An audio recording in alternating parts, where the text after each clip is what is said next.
Good morning, students. Namaskar, Suprabhat, Vanakkam, Sasriyakal, and Subha Bakhair. Fine.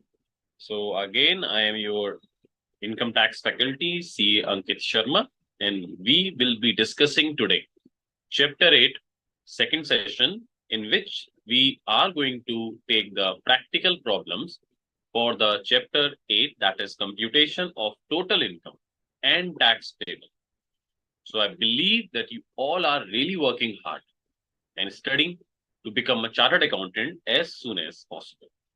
In the last session, we discussed two new provisions and the summary of old provisions also. In the two new provision, we discussed the provision for AMT, alternate minimum tax, and section 115 BAC. Today, we are going to discuss the 11 numerical problems of test your knowledge from your study material.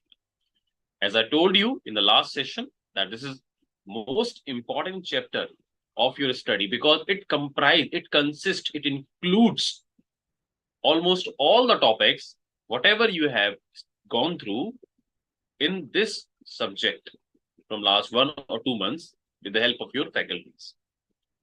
So again, a lot of good morning wishes are here. That is Kiran Shukla is good morning. Darshan, good morning. Bhumika, good morning. As usual, Darshan, whenever say good morning, he sent queries also. So again, he did the same. And he's saying thanks for all the charts. They are very useful in revision, saves a lot of time. Thank you so much. If I can help you in any way, if my work, if my diagrams, if my chart, if my lectures help you in any way, that's enough what we exactly want to do with this kinds of lecture, etc. Really appreciate that. Thank you, Darshan. Diksha is saying good morning. Good morning, Diksha.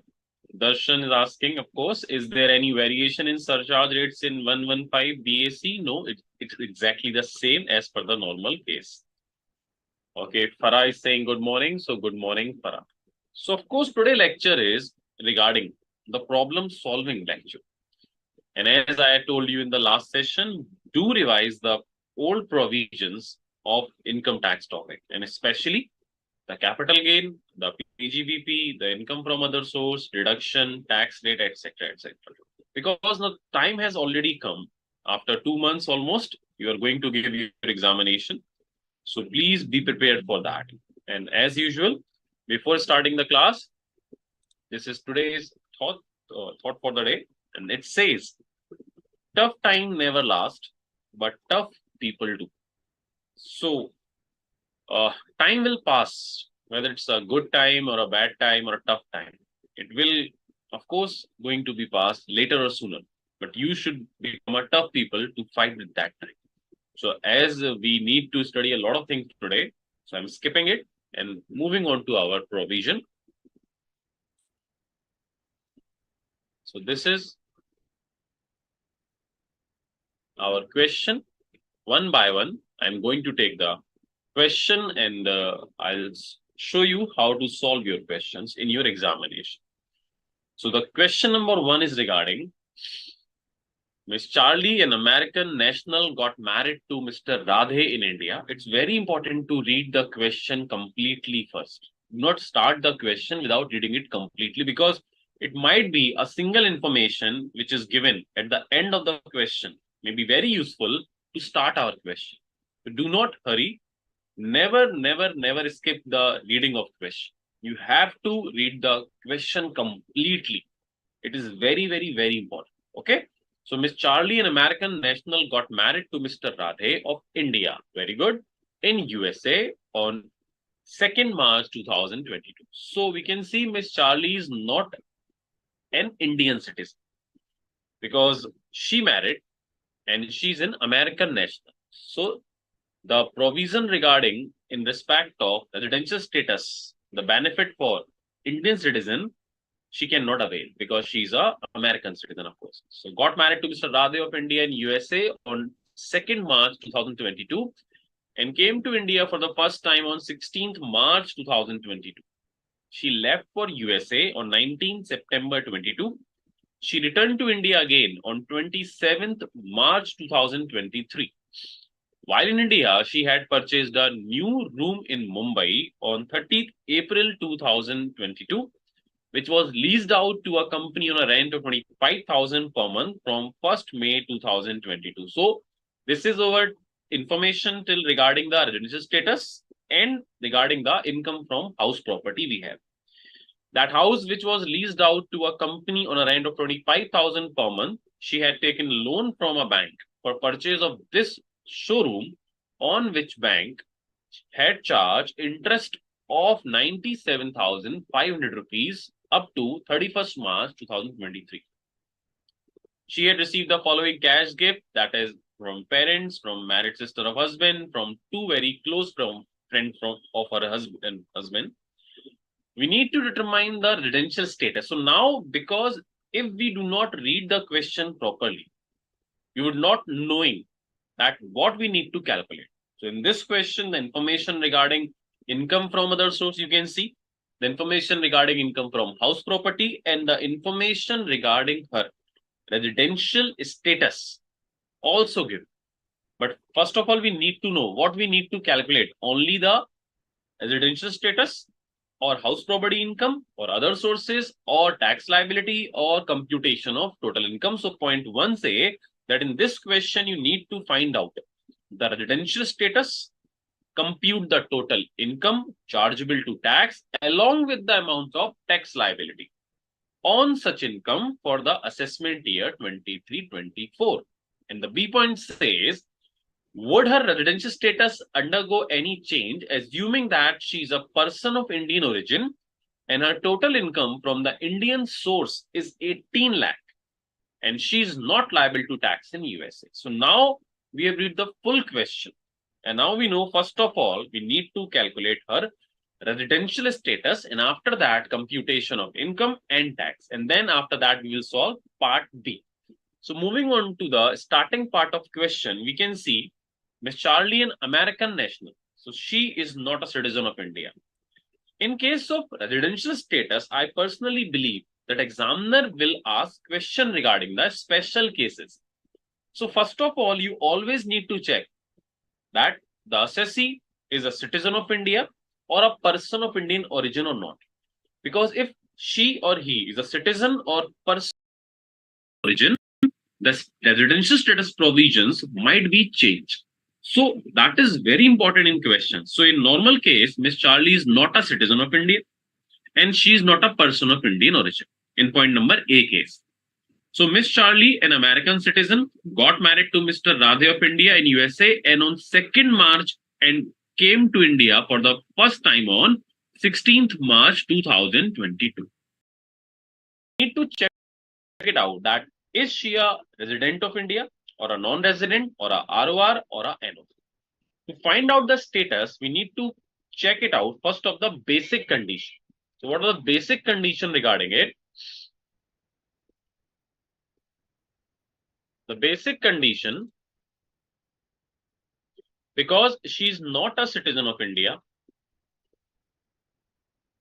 she is not a person of Indian origin, and she's coming into India for visit. So if she is a person of Indian origin or a citizen, then only condition 1 will be applicable. And that condition says regarding 182 days, etc. But because she is not a citizen of India, not a person of Indian origin, then both conditions should be checked to find out whether she is a resident of India or not. The both basic condition, in short, that a basic first condition is she should be in India for 182 days or more in previous year. Or if she does not satisfy the first condition, then the second condition, she should be in India for 60 days or more in previous year and more than equal to 365 days in 4 preceding previous year in India. So we need to check out with how many days she was in India in previous year. So she came to India on 16th March 22. That is a previous year 21-22. First of all, we need to check the previous year 22-23 number of days stay in India. So that will start from 1st April 2022. She returned on 19th September. So from 1st April 2022 till 19th September 2022, she was in India. So if we calculate the days will be April 30, May 31, June, July, August, and September 19 days. That will come almost 172 days. So she was in India for 172 days from 16th of March till 19th September. But we will take from 1st April 2022 till 19th of September. She was in India for 172 days and she came back on 27th of March. So from 27, 28, 29 and 31, 4 days, 27, 28, 29, 30 and 31. So 5 days she was again in India. So total number of days stay in India, it is 177 days in previous year. Clear? And because she is in India only for 177 days, so she does not fulfill the basic condition of 182 days. So we will check now condition number 2. So condition 2 says she should be in India for more than equal to 60 days in previous year. So she is in India for 177 days. This is fulfilled, but one more condition is there, and that is more than equal to 365 days in 4 preceding previous year. If we will see, she came to India first time on 16th of March. She came to India first time on 16th of March. Not before that ever she was in India. So in previous year 21-22, she was in India for only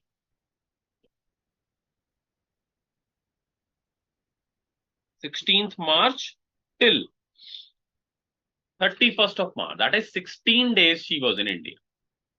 Only 16 days and not in India before ever. So the condition which says she should be in India for more than equal to 365 days in last 4 preceding previous year also does not satisfy.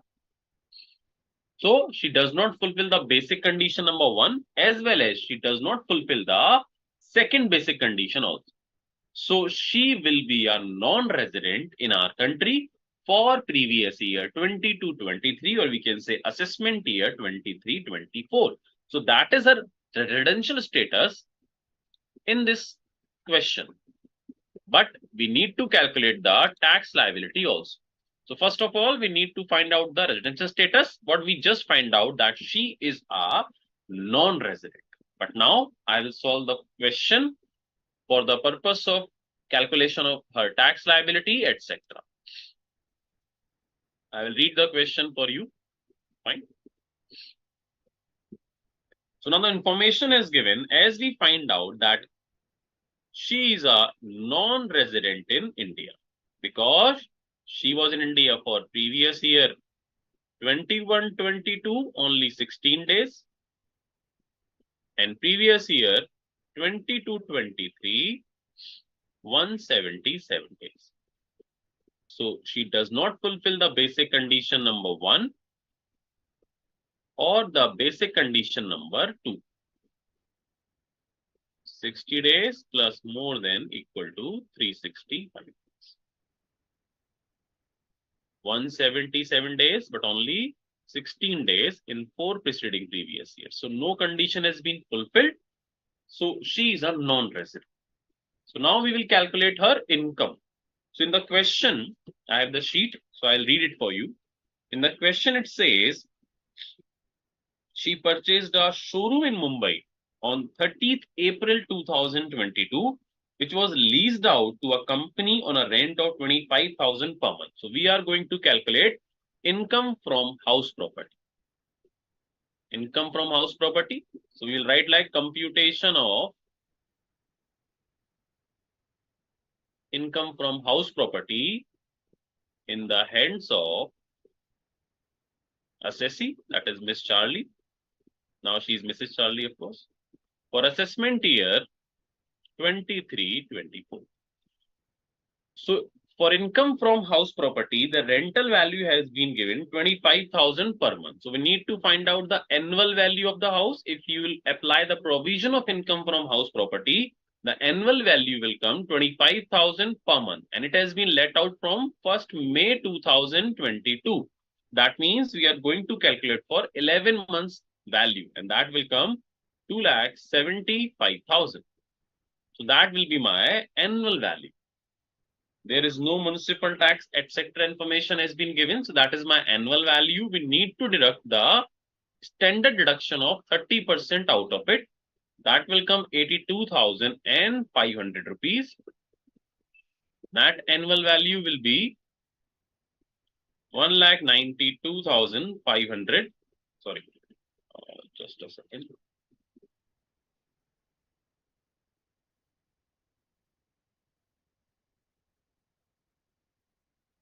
Annual value will be 2,75,000. We need to deduct the deduction, that is 82,500.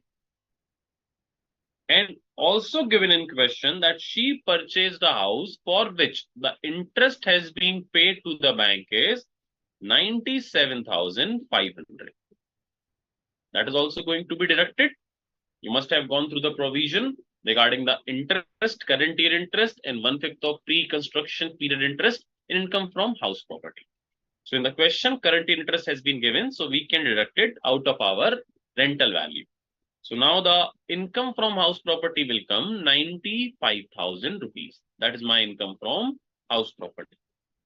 Now the other information is regarding this. She had received the following cash gift. That means computation of income from other source in the hands of Mrs. Charlie for assessment year 23-24. Also we need to calculate.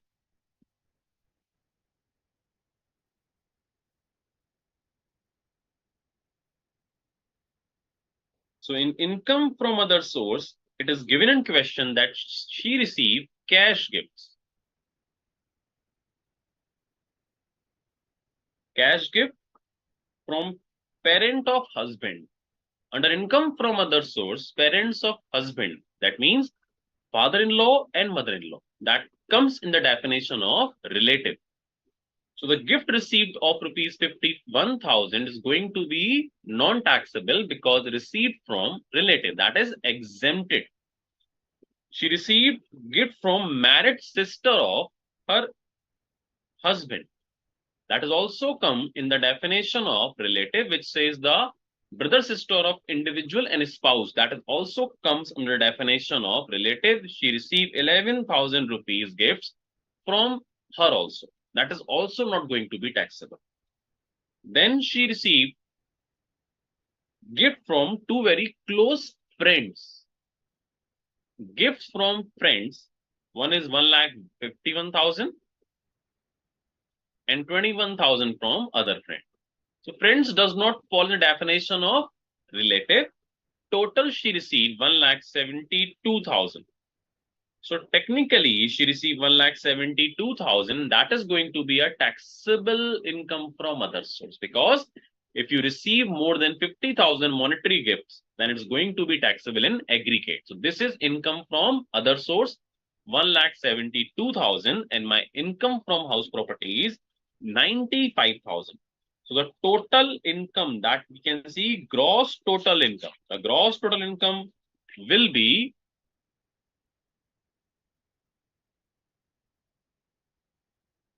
1,72,000 and 95,000. It will come 2,67,000. So now, because she's a non-resident, now we need to calculate her tax liability also. For the purpose of calculating her tax liability, in the last class of, I guess, capital gain, I've told you, whenever in the examination or in any question, the examiner asks you to calculate the tax liability, always do this. Find out the gross total income as we find out in this question. This is really going to help you, because this is a very easy question. You can solve it without even applying this format. But I insist, I request that please apply this format in every question. So you are not going to do any silly mistake if you will apply this format for solving your practical question of calculation of tax. So what is my gross total income? It is consisting of two income, income from house property and income from other source. Clear? Just do this.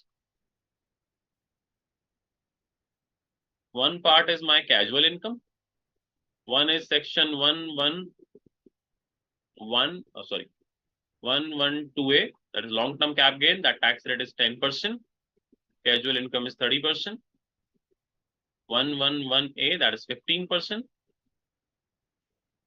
112, other long-term cap gain, that is going to be taxable at 20%. And other is other, that is going to be taxable as per slab rate.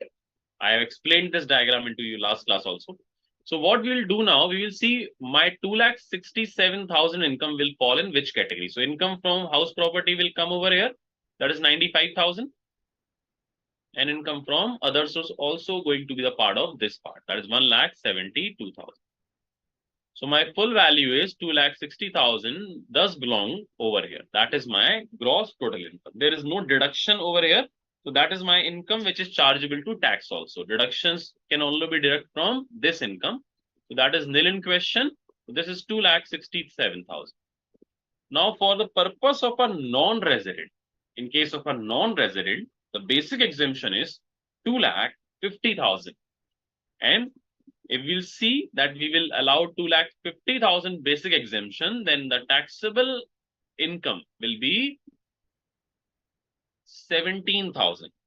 And on 17,000, we need to apply the tax rate 5%, that is 850 is my tax. No rebate can be claimed because she is a non-resident. If she would not have been a non-resident, then rebate under section 87A we can claim, but in this case we cannot claim it. So tax is 850.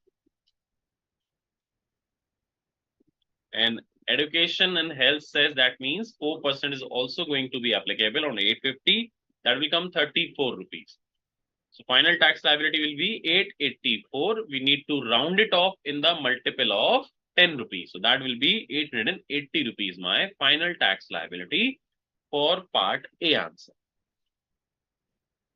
In the question, if you'll see, the part B asks, would her residential status undergo any change, assuming she is a person of Indian origin? Her total income from Indian sources 1,80,000 and she is not liable to tax in India. So let me tell you, if she is a person of Indian origin, and her total income from Indian sources 18 lakh rupees, and she is not liable to tax in India. So she might get the benefit of the special provision which have been made, which says that if you are a person of Indian origin, comes to India for visit, and earning income from Indian sources more than 15 lakh, then you could be treated as an resident if you satisfy this condition. This is a new condition. You in India in previous year for more than equal to 120 days in previous year, and more than equal to 365 days in 4 preceding previous year. So the limit of 60 days will be replaced by 120 days. So she was in India for 177 days in previous year. That has been fulfilled. But again, she is not fulfilling the second condition of this special category provision also. So she would be again non-resident. In case B, she will be again termed as non-resident, and even she cannot be termed as deemed resident under section 6(1)(a). The provision which says that if you are a citizen of India and earning income from Indian sources exceeding 15 lakh and does not pay any tax anywhere in the world, so you could be a deemed resident under section 6(1)(a), but that is only for a person who is a citizen of India, not for person who is a POIU. So because she is not a citizen, so she does not take the benefit of section 6(1)(a) also. So again, point B says that if she is a person of Indian origin, would his liability will be changed or status will change? The answer is no, it will not change anything. So we can see the solution now in the study material. It has been shown in detail. So you can see the answer, which is saying that she was in India, does not fulfill the condition number 1, condition number 2. So she is a non-resident. Number of days calculation should be specifically correct. Please remember, If you calculate the number of days 176 in place of 177, so status will remain the same, but it will not going to give you the full marks in your question. So please find out the days correctly in case of residential status question. In last preceding 4 years, she was in India only 16 days. So rental income is 2,75,000. That is annual value of 2,75,000. Deductions 95,000. And then this 2,67,000 is your GTI.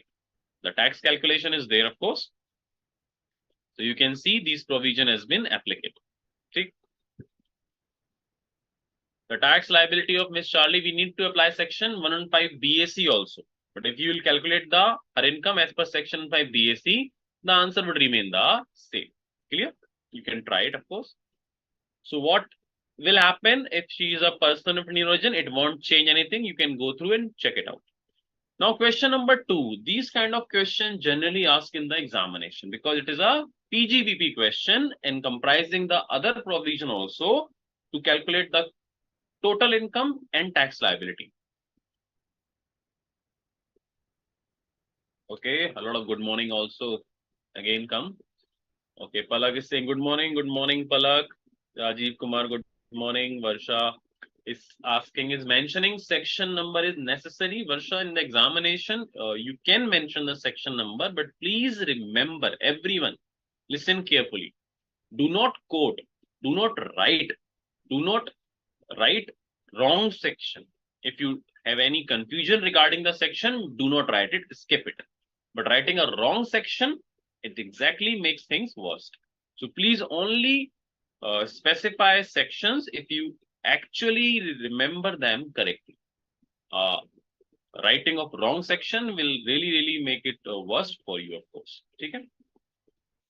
Komal is good morning. Sushil is good morning. Darshan is saying resident, not ordinary resident. No, Darshan, it was wrong. Okay. Darshan. Okay. And we calculate as per section 5 BAC. Yes, in this case, if you will calculate tax as per section 15 BAC, it will remain the same because there is no deduction has been claimed for her. So if you try to want to calculate it, it will remain the same because slab rate also running at the same because till 250 is exempted. After 250 till next 250, the rate of tax is 5%, whether you're in a normal tax situation or in a 115 BAC provision. Clear? Now we are moving on to question number 2. In case B, she is deemed resident and have AHAR NOR, do not give wrong answer, Darshan. No, she will remain the same as I explained to you. Okay, read the question carefully. Read the question carefully. So when you actually know the provision, and even after knowing provision, if you are giving wrong answer, that is really bad. That's you should try to skip this kind of things in your examination. That will really going to affect your marks very badly. So please apply the provision with your time, with patience, but do not solve it wrong. Okay. Okay, Darshan saying understood. Well done, Darshan. High five from Wi-Fi. Okay, question number 2. Dr. Niranjan, a resident individual aged 60 years. So you should remember these kind of information that age 60 years. So we would going to apply the resident provision, which is for senior citizen, because she is a resident. Dr. Niranjan, he is a resident and as well as a senior citizen. In running in a clinic in Surat, her income and expenditure account for the year ending March 31, 2023 is under. So in the question, we have given the income expenditure account, the details regarding it, of course. Rent paid includes 30,000 paid by check towards rent for her status, clinic equipments information for a depreciation purpose, rent received, that is for your income from house property. Then salary also, she's drawing a salary also, so that also going to be calculated for the purpose of computation of total income. Then Dr. Niranjana availed a loan of 5,50,000 from a bank for higher education of her daughter. That will going to be deducted as 80E deduction. She paid 1 lakh rupees as tuition fee, that is 80C. An amount of 28,000 has been paid for medical insurance, that is 80D. From the above, compute the total income of Dr. Srimati Niranjana for the assessment year 23-24. under the regular provision of Income Tax Act 1961, assuming that she has not opted for to pay tax under section 115 BAC. Okay, so we need to calculate her total income, and we do not need to calculate her, I guess, tax liability, because the question they asked, compute the total income of Dr. Srimati Niranjana for assessment year 23-24 under the regular provision of Income Tax Act 1961. So it is very important that the question does not ask for calculation of tax. So we just need to find out the income, total income, and that's it. So if any student is going to calculate tax also in this question, he would not going any extra marks. So please do not skip the reading of question. You should understand what is exactly the question asked from us, and up to that only we need to solve the question. So any further solution would not give you any extra marks, but it will consume your time. So in the question, they just asked to calculate the income, not the tax. Clear? So moving on to the question, we will solve it as per the format I have explained you under the PGBP provision. Okay. So the question, I have the sheet also, so I'll read the question for you and I'll solve it for you on this board. So in the PGBP case, I explained you that first of all, we need to take the net profit as given in the question, that is as per accounting provision. So in this case, the net profit has been given in question is 4,40,400. Clear? It has been given in question as your net profit. Now we will solve it one by one after reading the provision from income and expenditure. First of all, we always need to check. We always start from the credit side, from this side. Let me explain you one by one. By consulting those income which should not form part of its profession should be deducted. So the consultation charges, of course, the part of her profession. So we would not going to deduct it, of course. The income tax refund, principal 5,000 and interest is 450. So that is 5,450 has been added to her income, which is technically wrong, which should not be the part of her business profit. So we will deduct 5,450 out of her profit given, which is 4,40,400. So this is going to be deducted. Clear? Then dividend is forming part of income from other source, need to deduct from PGBP.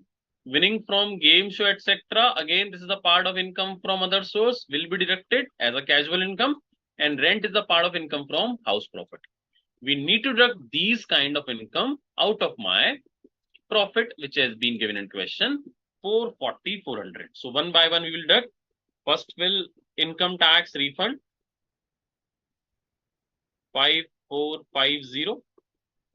Then the income which is given from dividend,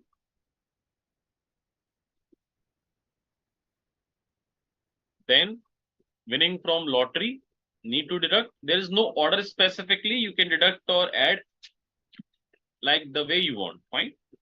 Then the rental income, winning from lottery is 35,000. Then the rent, which should be the part of income from house property, that is 27,000. So credit side has been done. Credit to solve credit side is very, very easy. Always. Now moving on to our debit side. The debit side first say that to medical consume, because a part of profession, we do not going to do any adjustment regarding this. Staff salary, of course, part of business. Clinic consumable, part of business. Rent paid, part of business. Administrative expenses, part of business. Amount paid to Scientific Research Association approved, part of business. And then the net profit. So we do not need to add anything from the debit side of the income and expenditure. Now we are going to read the special provision, special adjustment, which has been given in the question. So you can see there is nothing to add. Medical consumable, salary, clinic consumable, rent paid, administrative, section 35, scientific research donations are allowed. So now rent paid includes information has been given. And you can see Rent paid includes 30,000 paid by check toward rent for her residential property. So that is going to be add back because it is not a business expenditure. We need to calculate the depreciation on the given with the help of the given information. Opening WDV of equipment 5 lakh has been given. DAP rate will be 15%. On 7 December 2022, acquired new plant and machinery also, we will claim 7.5% DAP on it because it's less than 180 days. Clear? 7 December. Rent received relate to residential house property. We'll calculate income from house property for it. So one by one, I'm going to read the adjustment and going to show you the solution we need to do.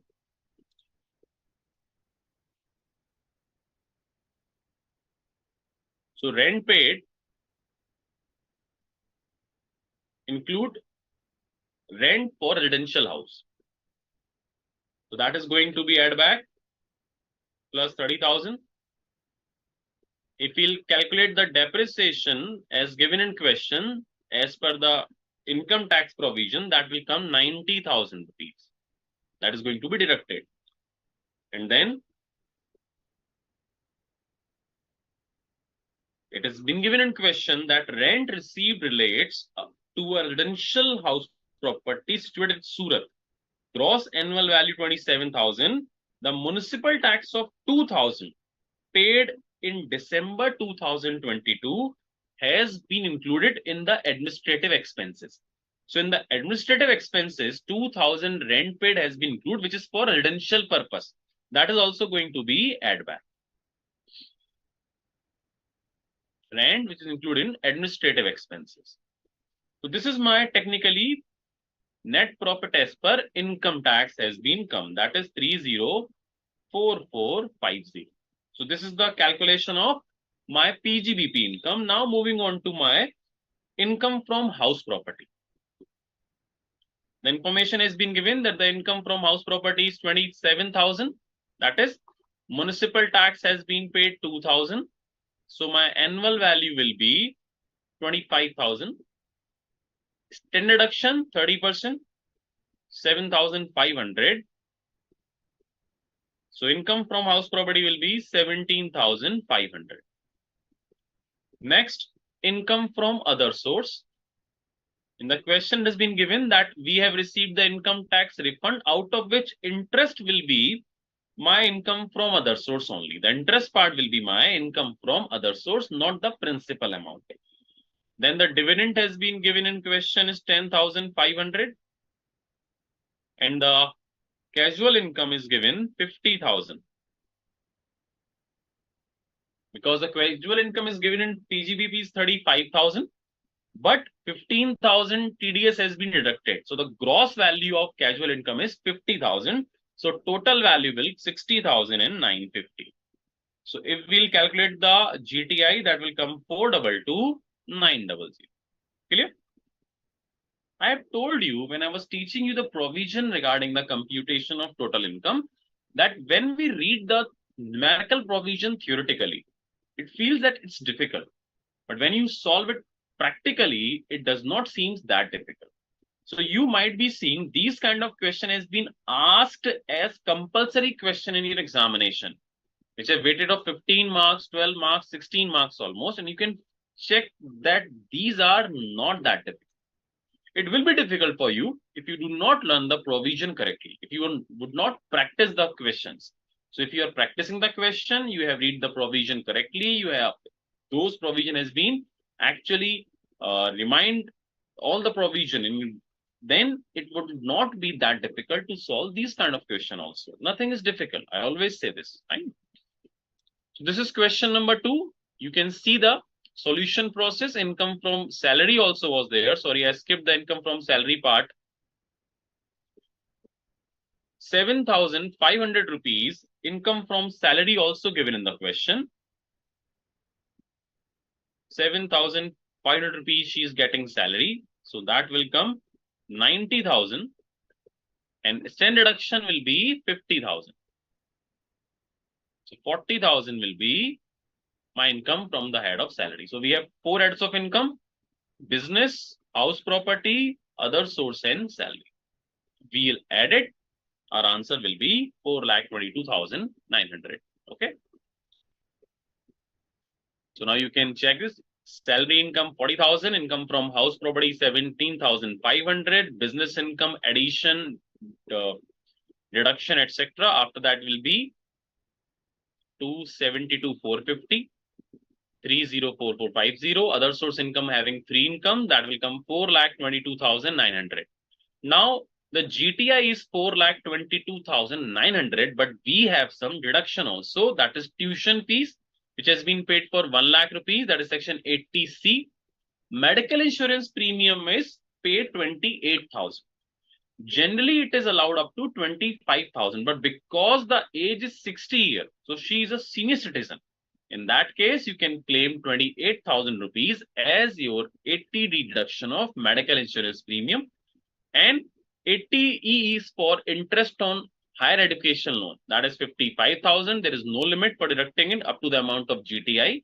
So 3 deduction we are claiming: section 80C for tuition fees, section 80D for medical insurance premium, and section 80E for higher education loan. So that my TI will be 2,39,900. Clear?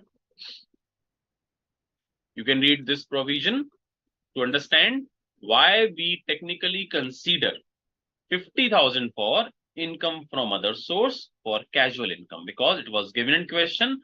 The net it was 35,000. So TDS was 15,000. So we need to always include all the income on gross basis. So before TDS, it was 50,000. So we included it in the income from other source, 50,000. Dr. Niranjana would not be deduction allowable 80GG as she residing in the same place in which she actually had a residential house. Now, question number 3. Again, it's a PGBP question. It's a very good question.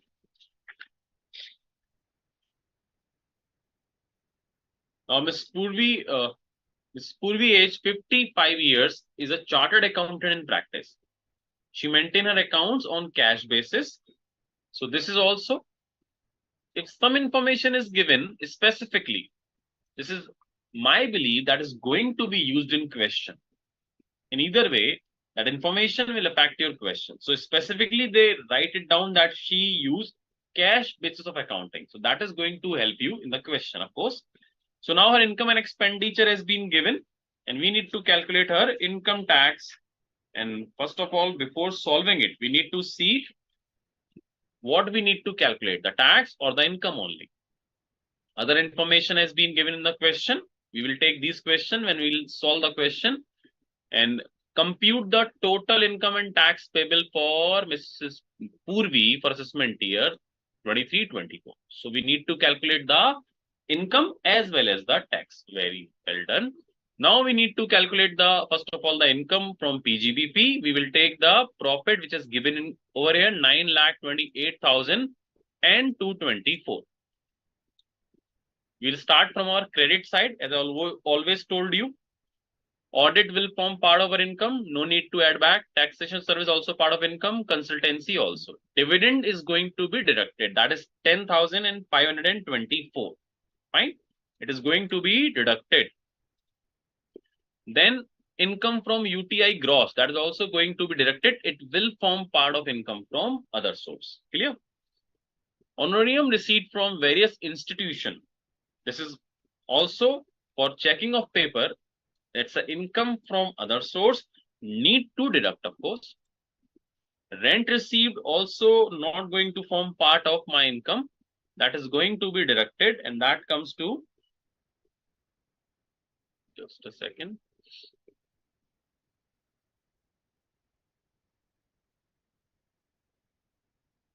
85,600, correct. That is income from house property. So that is also going to be deducted from my business income.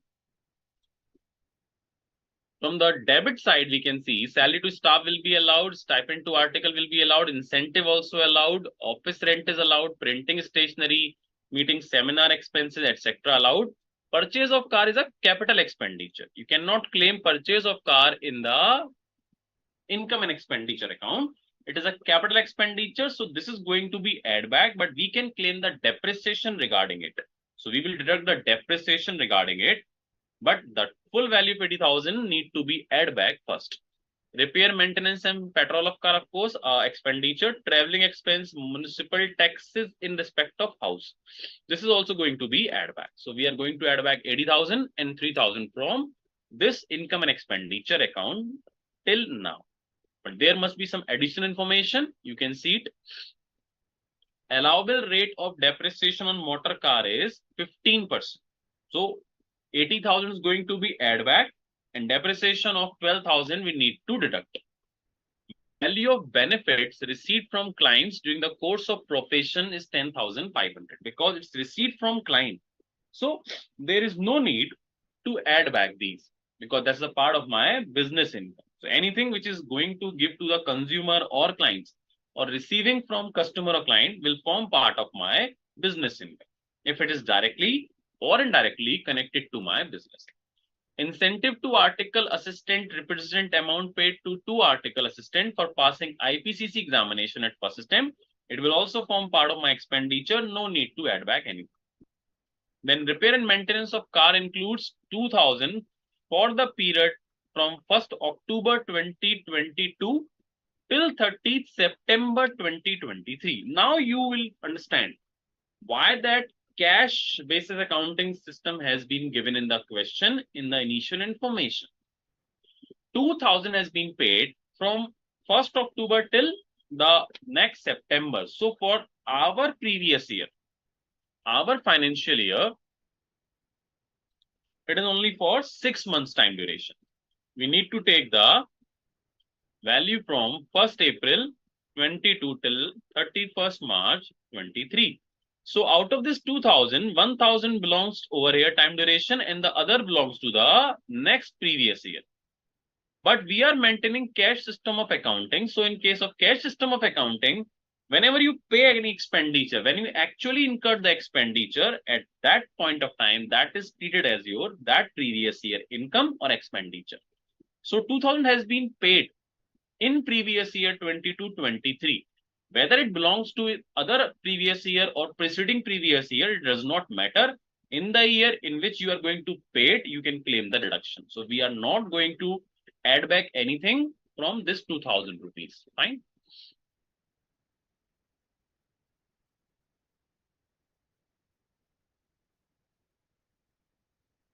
Next is salary includes 30,000 to a computer specialist in cash for assisting Mrs. Purvi in one professional assignment. In the PGBP, we have read the provision that you cannot pay more than 10,000 in cash to a single person in a same day. If it is, then the whole amount is going to be disallowed. This 30,000 is going to be disallowed. Traveling expenditure include 32,000, which is for foreign tour allowed by RBI. So we do not need to do anything in respect of traveling expenditure. Medical insurance premium on the health of dependent brother and major son, dependent on her amount 5,000 and 10,000. We will see it in when we will find calculate deduction from the section 80D. NSC investment will be allowed as deduction 80C and 70,000 towards advanced tax liabilities. So that is going to be deducted from your calculation of tax. So one by one, we need to see the solution regarding it.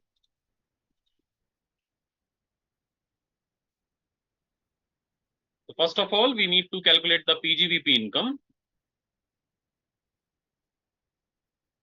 In the question, profit is given 9,28,224. Now we'll deduct the income which do not form part of my income. This dividend,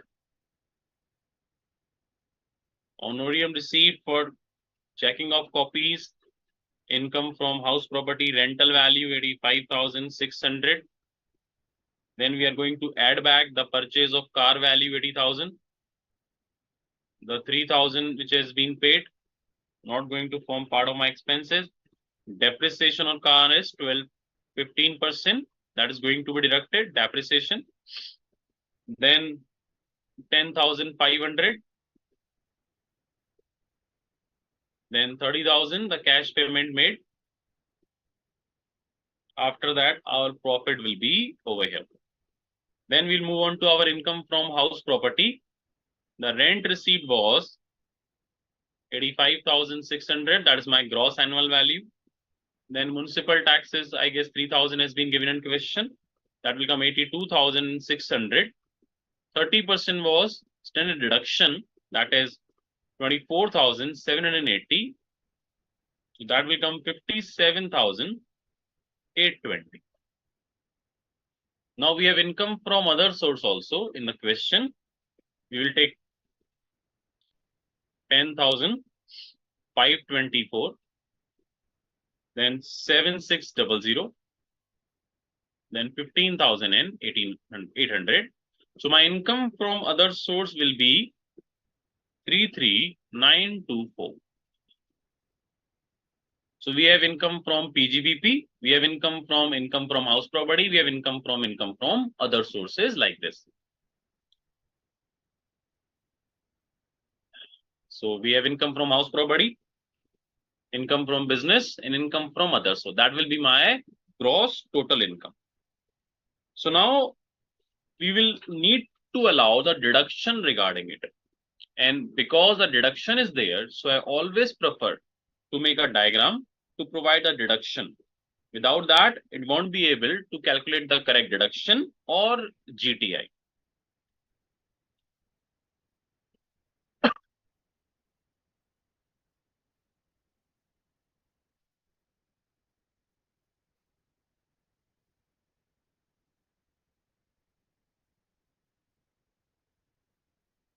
My GTI is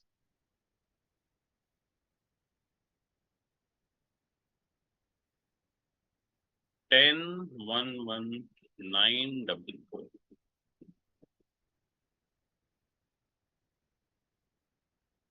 We have income from house property that will form part of over here, 57,820. We have PGBP income, which also form part of this. We have income from other sources, and I believe there is no casual income was there. So that is also going to part of this part. Now this is my GTI.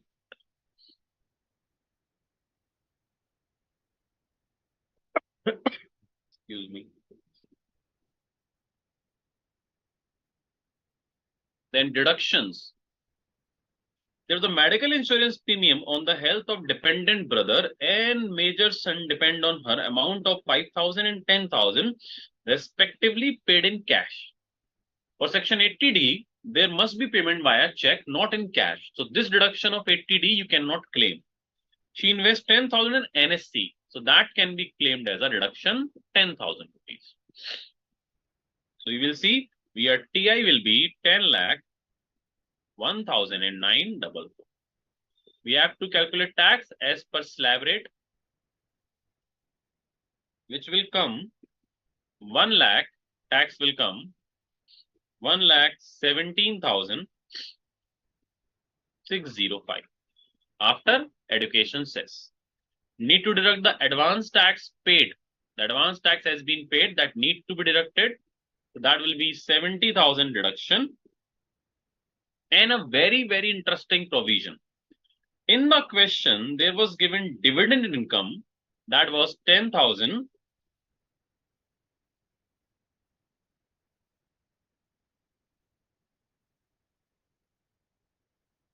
Dividend is 10,524. It was given in question. And 7,600 was interest on income of units of UTI. These two income from other source has been given.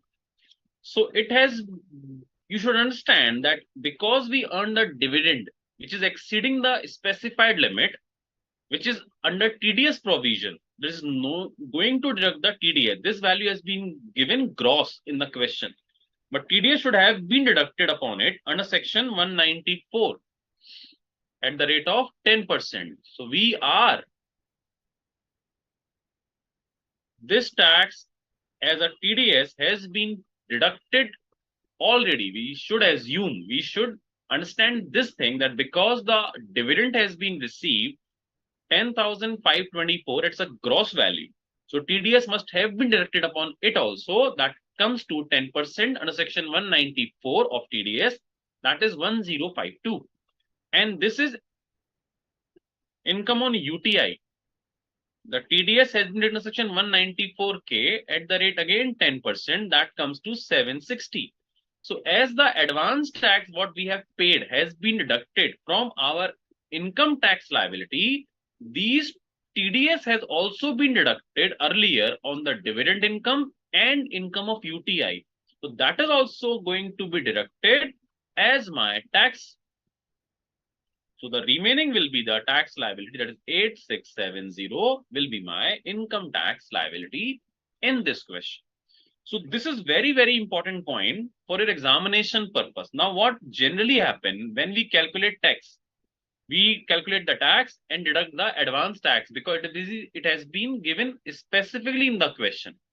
But majority of students does not do this. The majority of students exactly not able to provide this TDS benefit in the question. So it will affect your marks. Because you are solving this question in your practice session, what we are discussing. So in the examination, now you will always remember that if there any income on which TDS would have been deducted, if given in question, then we should also deduct the tax which would have been deducted as TDS on these income from my income tax liability. So now this information, if you have this kind of question, if you did not have practice, then generally you are not able to give this kind of tax benefit in the tax liability. So this is a very, very, very important point what we just discussed, that if there is any income which is given in question and is exceeding the TDS limit, then we should need to deduct the tax, assuming that TDS would have been deducted on such income, and that TDS will be allowed as my TDS benefit, as a prepaid tax benefit out of my tax liability. So please listen carefully. There's a very, very important point what we just discussed. Now the provision says,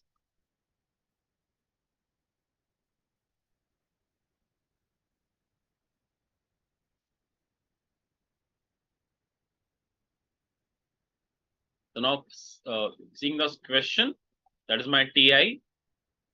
This is our tax liability. Okay, the tax liability I just calculated, that is for 15 BAC. The normal tax liability for this situation will be 1,17,605. On income of 10,01,940, the tax liability as per the normal provision will be 1,17,605 rupees, out of which we need to deduct the TDS and advance tax. This is the very important provision. Please remind it. Do not forget it. This is the provision regarding the TDS, that on the dividend income and the income from UTI, we need to deduct the TDS which would have been deducted on earning that income. So tax liability will be 45,793. And if we round it off in multiple of 10, it will be 45,790. So that was a tax as per the normal provision. The tax I wrote in this, that was as per section 15A BAC, which I wrongly taken from the notes, of course. Now you will calculate the pro tax as per section 115 BAC. That is only a one difference, because only we used 80C deduction of rupees 10,000. No other deduction which have been provided in the normal provision going to be add back in section 115 BAC, because those deduction need to be add back under section 115 BAC. Only one we have claimed in the normal provision, that is section 80C. So when you will apply the provision regarding 115 BAC, only section 80C deduction you cannot claim. So the income difference between normal case and the 115 BAC will be only 10,000. In normal it was 10,01,944, and now in 115 BAC it will 10,11,944. The tax will be 80,484 as per the 115 BAC provision. So what I wrote in the sheet, that was 80,484. So that was not for normal provision, that was for BAC. But I was trying to make you understand the concept of this tax liability over there. So we need to deduct the tax, advance tax, TDS as per normal provision. The tax will be 8670. So if we apply 15 BAC, the tax liability will be 8670. And if we apply a normal provision, the tax liability will be 45,790. So what we will do, we will apply the provision of section 115 BAC. Now, very important provision has been written over here. Since tax payable as per the provisions of section 115 BAC is lower than the tax payable under the regular provision of Income Tax Act, it would be beneficial to Mrs. Purvi to opt for section 115 BAC. She has to exercise this option before the due date of furnishing the report of income. Why? Because she has the business income. If you do not have a business income, then you can apply section 115 BAC at the time of filing of return.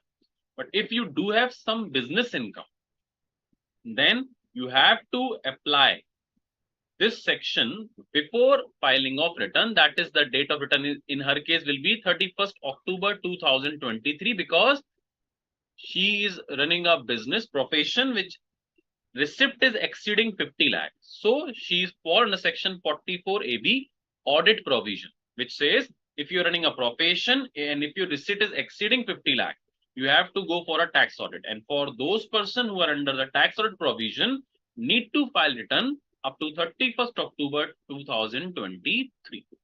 So she need to take this benefit before filing of his return of income. Here are the working notes, the calculation, the detailed provision, how we solve this question. That was question number 3. Now moving on to question number 4. Before that, let me see if there's any query. Then we can take the query first, then we'll move on to our question number 4. Okay. Diksha is asking, if not specified in question, then do we have to solve by both 115 BAC and normal? Yes. If the question asks you to calculate the tax liability, then automatically you have to apply the provision of 115 BAC automatically with the normal provision of tax. And whichever is your lower, that is going to be your tax liability. Darshan C, salary income. Okay, done. Diksha, tax liability is 4-5, understand? Okay, Bhumika asking, sir, can we adjust dividend income or UTI net means before calculating tax liability? Net means that is after TDS. If there's any income on which TDS concept is applicable, and if that is given in question by saying net, that means that TDS has been deducted upon it. And if it is given in question gross, that means TDS does not has been deducted yet. Now question 4, no other query. Okay, done. So question 4 says, Mr. Y carry on his business. Analysis of his trading and profit and loss account for the year ended 31st March 23 revealed the following information. His net profit was 11,20,000. Let's see what they are asking in question from us. So they're asking compute the total income of Mr. Y, assuming that he has not opted to pay tax under section 15 BAC. So we do not need to calculate any tax as per normal provision also, because they just want us to calculate the income. That's it, total income. So starting from the question, you can see net profit is given in question 11,20,000. And after adjusting the following information which has been given in question, so we can solve it like this. Net profit is 11,20,000. The following incomes were created in the profit and loss account. So income from UTI does not belong to my business income. I need to deduct it. Interest on debenture, need to deduct it. Winning from horse race, need to deduct it also. It's very simple. If you solve it one by one, it's really easy. It was found that some stock were omitted to be included in both the opening and closing stock, the value of which are as under. We omitted to write the opening stock of 8,000. So if I'll increase my opening stock by 8,000, what or how it will affect my profit? The profit will reduce by 8,000 automatically. Clear? Okay.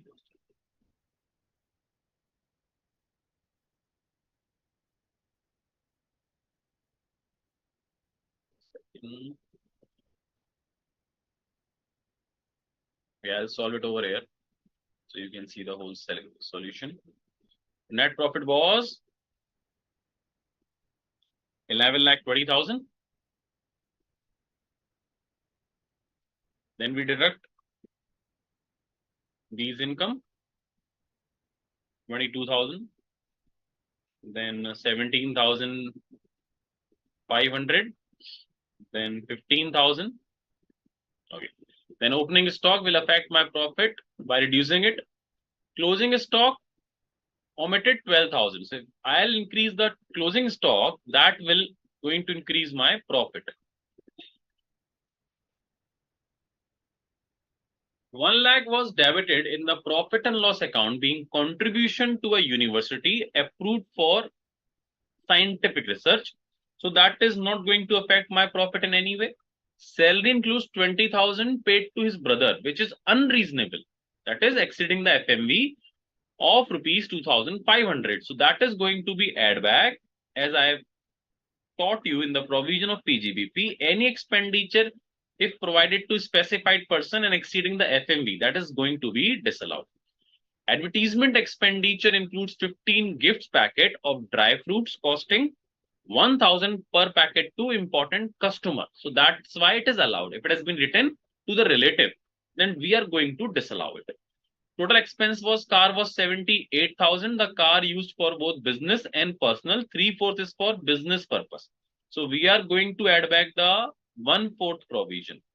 The 1/4 expenses, which is for other than business purpose, that will come 19,500. Miscellaneous expenditure include 30,000 paid to A&M company, a goods transport operator in cash. So we cannot pay more than 10,000 in cash to any person in a single day. But in case of transporter, the limit is 35,000. So this is allowed. We are not going to do anything with this. Clear? Then the depreciation has been given in question. As the books were 55,000. As per accounting, the depreciation is 55,000. And as per income tax, it has been given in question, that is 50,000. So I will add the accounting depreciation and I am going to add the income tax depreciation as this. Drawings 10,000. Drawing is not going to be part of my revenue expenditure, my business expenditure, going to add back. And last is NSC 15,000. NSC is a part of deduction under section 80C. It cannot form part of my normal business expenditure. That is going to be add back again. So if we add and deduct all these things, then my business income will come 11,21,500. I hope it's clear. Let's move on to the solution. So you can see the profit which we derived, we add back and deduct the thing as given in question. So my business income comes to 11,21,500. My income from other source, there were 3 income from other source, 22,000, 17,500 and 15,000. So that will come 54,500. My GTI will be 11,76,000. One deduction only was there for 80C, that is 15,000. TI will be 11,61,000. So you can see these kind of question has been asked in examination. And if you solve it step by step, one by one, you will feel that they are not difficult. They are easy. If you know the provision correctly, and if you know how to apply them correctly. And the most important thing, if you have practiced it. So if you have done a lot of practice regarding this question, I assure you, these are not difficult.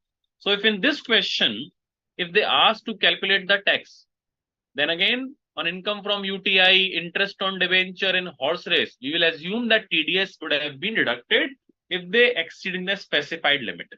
So whatever will be the tax liability, we will deduct the TDS as we did in question number 3. So that was a very, very important point. You should remember it for your examination. Most of the students exactly forget to apply that concept in the examination out of the tax liability. That was question number 4. Now moving on to question number 5. Question 5 is just to calculate the tax. There is some losses has been given. There is some profit has been given. We need to apply first of all set of concept. After the set of, we will find out our TI, and after that we will calculate the tax. And assume he does not opt for section 15 BAC. So we just need to apply or find out the provision for tax as per the normal concept. I have not taken the class for set of provision, of course. Now, the other faculty must have told you, but I have prepared a diagram also for set of question. If there is a set of concept in question, I am telling you, I am going to discuss with you a very, very easy diagram to solve those kind of question in your examination. They are really, really easy, and I promise they are going to help you to solve question of set of etc. very easy manner. Let me show you how. Under the set of provision, technically, the types of losses for the purpose of set of types of losses with different nature wise. There are, I guess, 7 types of losses nature wise in the question. So whenever there is a question which asks you to apply the set of provision, or if you think that there's a question in which you need to set off the income from the losses, whether intra-head or inter-head, let me share with you a very, very interesting format. So you need to just do this. One loss kind is PGBP head. We have 5 heads of income, of course. Then income from house property. Then capital gain. Then salary. Under salary, we do not have any kind of losses. And then income from other source.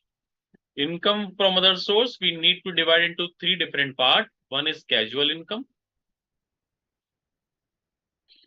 Income from owning and maintaining race horses. And other. Just draw this diagram. Always use this format. You need not to change this format ever. And now we see, I was talking about 7 types of losses. How it's 7 type of losses? Under PGBP, we will have 3 kind of losses. One is speculative business losses. There could be a speculative business losses. There could be a section 35 AD business losses, and all other will fall in other business losses. There is no SH losses bifurcation under income from house property. There is normal one kind of income from house property loss, no nature-wise difference. It might be on self-occupied property, it might be on rented property, it might be on deemed let out property. There will be a loss. Under capital gain, the losses type is 2 type losses: long-term capital loss and short-term capital loss. Under salary head, there cannot be any losses. Under casual income, there cannot be any losses.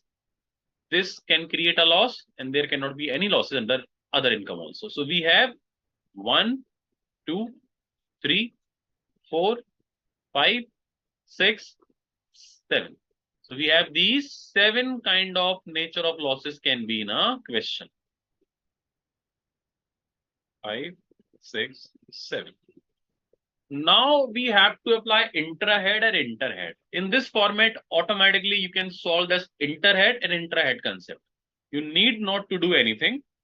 I guess in video, the speculative business provision is not showing. Let me help you for that. So there is one.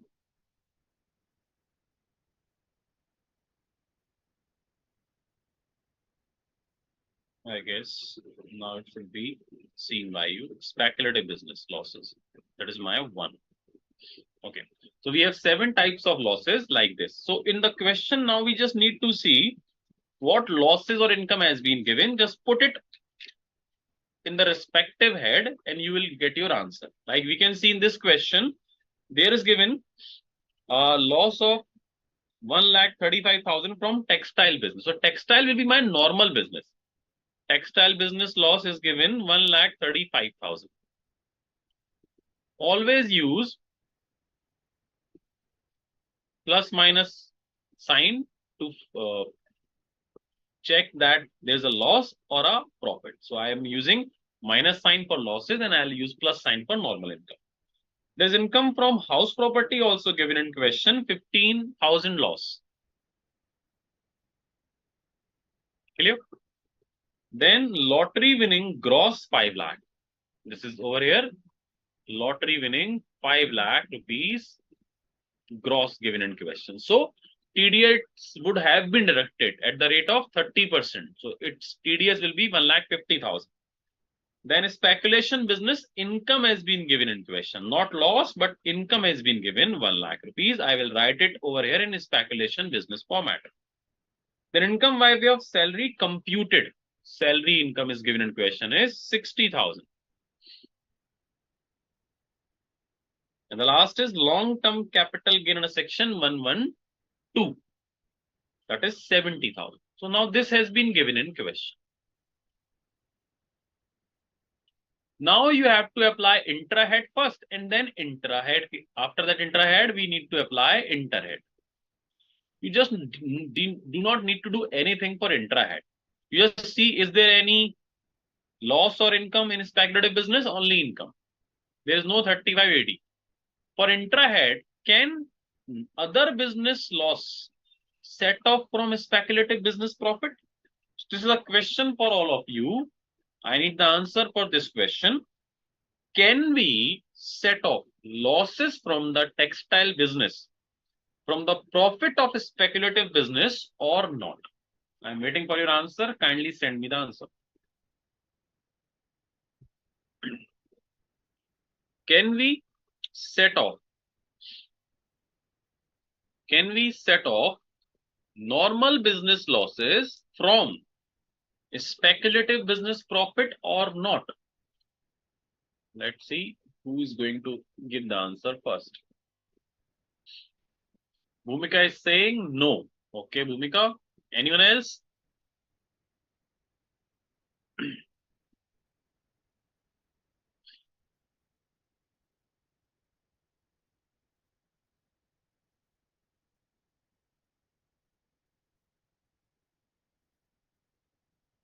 Kindly send me the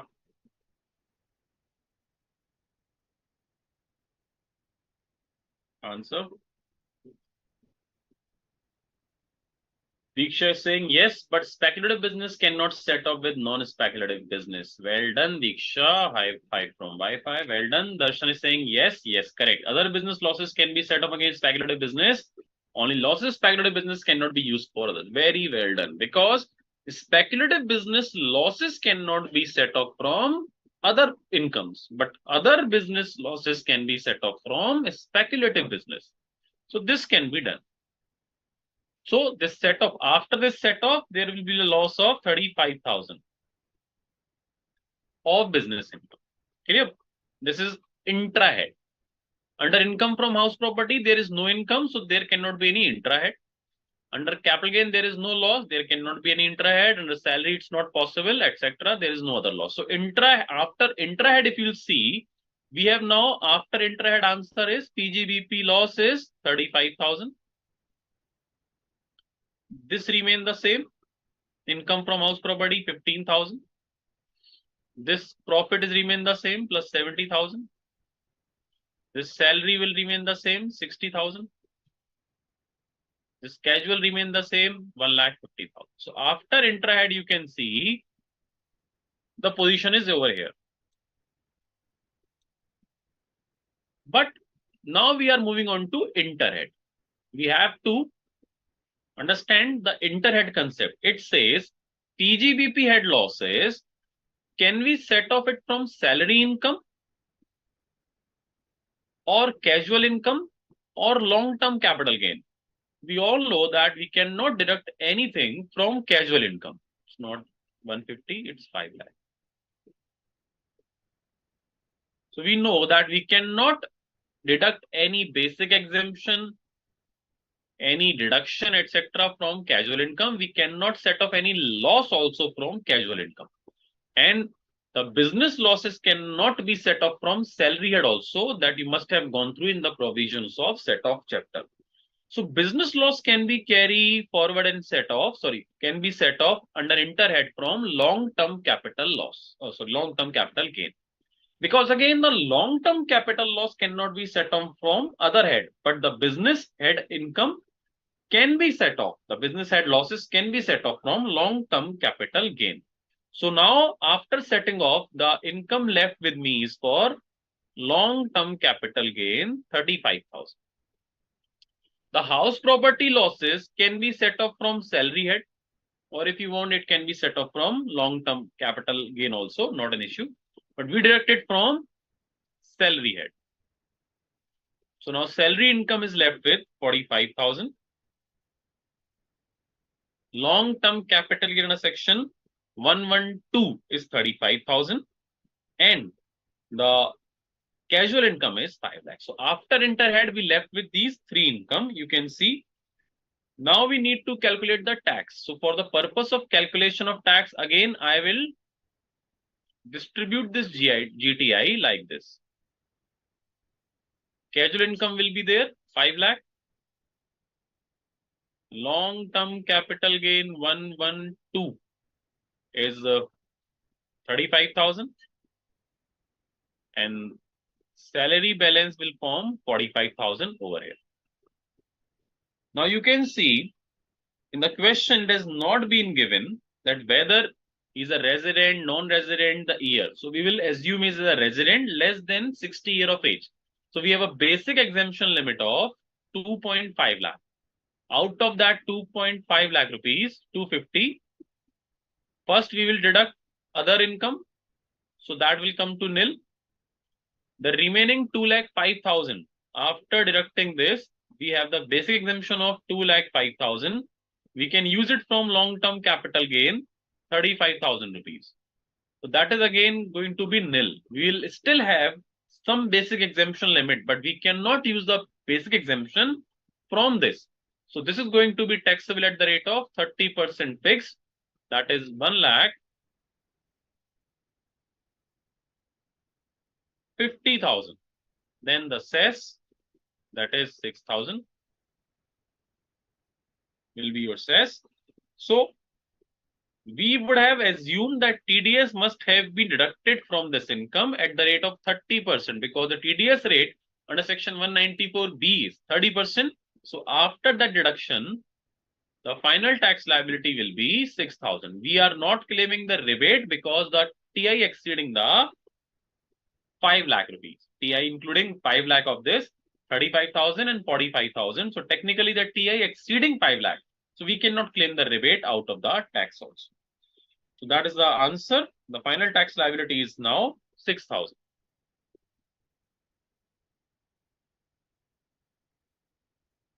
You can see the solution. So if I believe that you solve the set of provision like vertically after one and another, it might be a problem for you in solution. So please follow the format I have told you. You should just put the value over there and you will find the answer of intrahead and interhead very easily without any mistake. So kindly follow that provision. If you need, I will upload that set of diagram for you. You can download it from the portal. After some time, upload it today, then you can download it tomorrow. Okay. It will really going to help you in the examination. You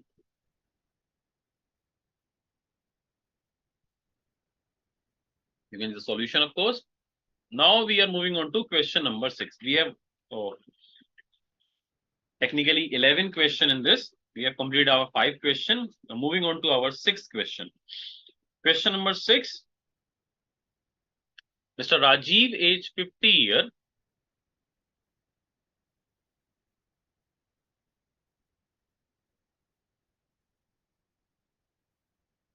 Darshan is saying, sir, if possible, please upload set of chart also. Okay, I will upload the set of chart. Do not worry. After the class, I just told you that I will upload the set of charts for your help. You can see and take the advantage of that diagram. It's very, very, very easy. And I assure you, any kind of set of question in the examination, you just need to do one thing. Make that format, put the values in it, and you will see it's like a machine. You will just going to write the question in that format, the diagram format. You just put the values, what is PGBP, speculative, what is other, etc. And whenever you finish that just question information, you will put in the diagram, you will see like a machine. It will solve the answer for you, and it will be really easy without any confusion. It will take a very less time to solve the question in that way. And I promise you can try. When I'll upload that diagram, read it carefully, and then try to solve your question again with the help of that diagram. You will see how fast and how accurately you can solve that. Okay. So Mr. Rajiv, age 50 year, a resident individual and a practicing chartered accountant, furnish you the receipt and payment account for the financial year 2022 and 23. So now in question, we have been provided the receipt and payment.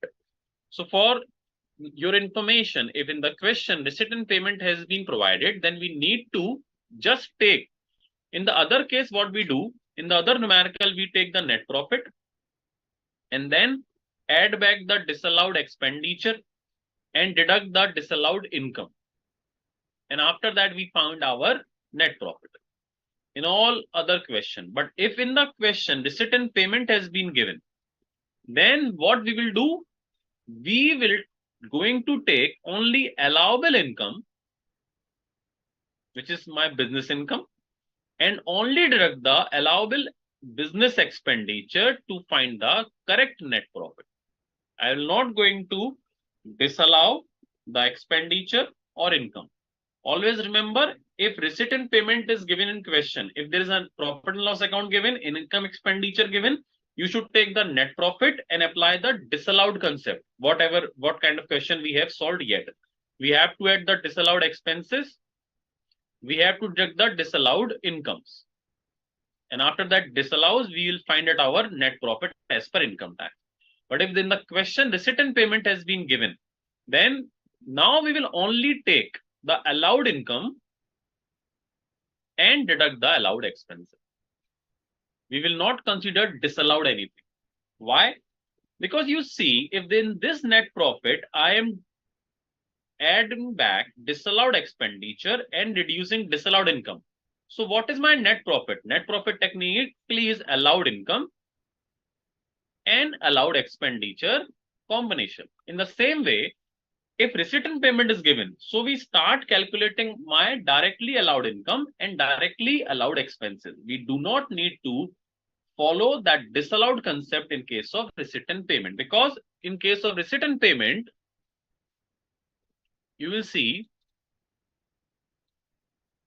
there is no net profit will be given because it's a kind of a cash book. So there is no profit has been given. There's opening cash and there's a closing cash, and we need to skip. We need not to take the opening and closing cash. So for the purpose of receipt and payment, the method which says that you should consider only allowable income and allowable expenditure, that is really going to help you to solve question very easily. So remember, if there is receipt and payment, then we will need to consider only business income and business expenditure. We do not need to do anything which is not connected to my business directly or indirectly. Understood? You will come to know when I am going to solve it for you. Fine. So you can see the receipt and payment of a chartered accountant. So if I ask you to please consider only those incomes, those connected to the profession. So do we need to take the opening balance? No. We won't take the opening balance? Yes. We will take the fees for professional purpose. This is my income. Rental will go form part of house property. I won't take it. Motor car loan, it's not a revenue expenditure, not a capital expenditure. It's technically a liability, so I won't take it. It's not a receipt in the nature of my income. It's a kind of a receipt which will create my liability. Next, staff salary bonus. Yes, I will deduct it from my receipt. 59,38,000. I will deduct it from the receipt. Other administrative expenditure, I am going to deduct it from my receipt. Office rent, yes, need to deduct. Housing loan repaid. I'm not going to do anything with this for my PGBP calculation, but yes, includes interest of 88,000 and housing loan repayment of principal. That might be help me under section 80C or income from house property. Life insurance premium 24,000 80C, not a part of my business expenditure. Motor car acquired, again it's a capital expenditure. I will find out the depreciation, and that debt only I'm going to consider for the purpose of my business income.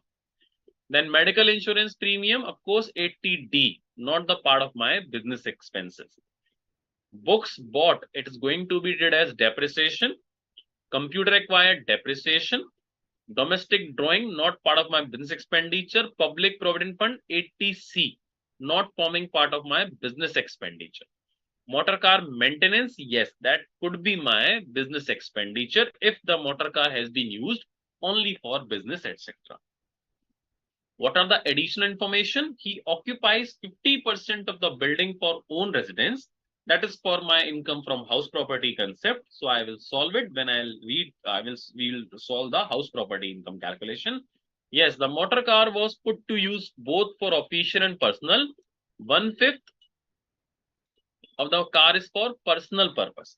So I will take this car expenditure 4/5 part. That is for business. That means 8,000 I will consider only, not the 10,000. The WDV of some asset has been given. That is for my depreciation calculation. I will calculate depreciation on the basis of this. Mr. Rajiv follows cash accounting system. Compute the total income of Mr. Rajiv for assessment year, assuming that he has not opted for section 115 BAC. So we just need to calculate the income, not the tax. So let me solve it for you.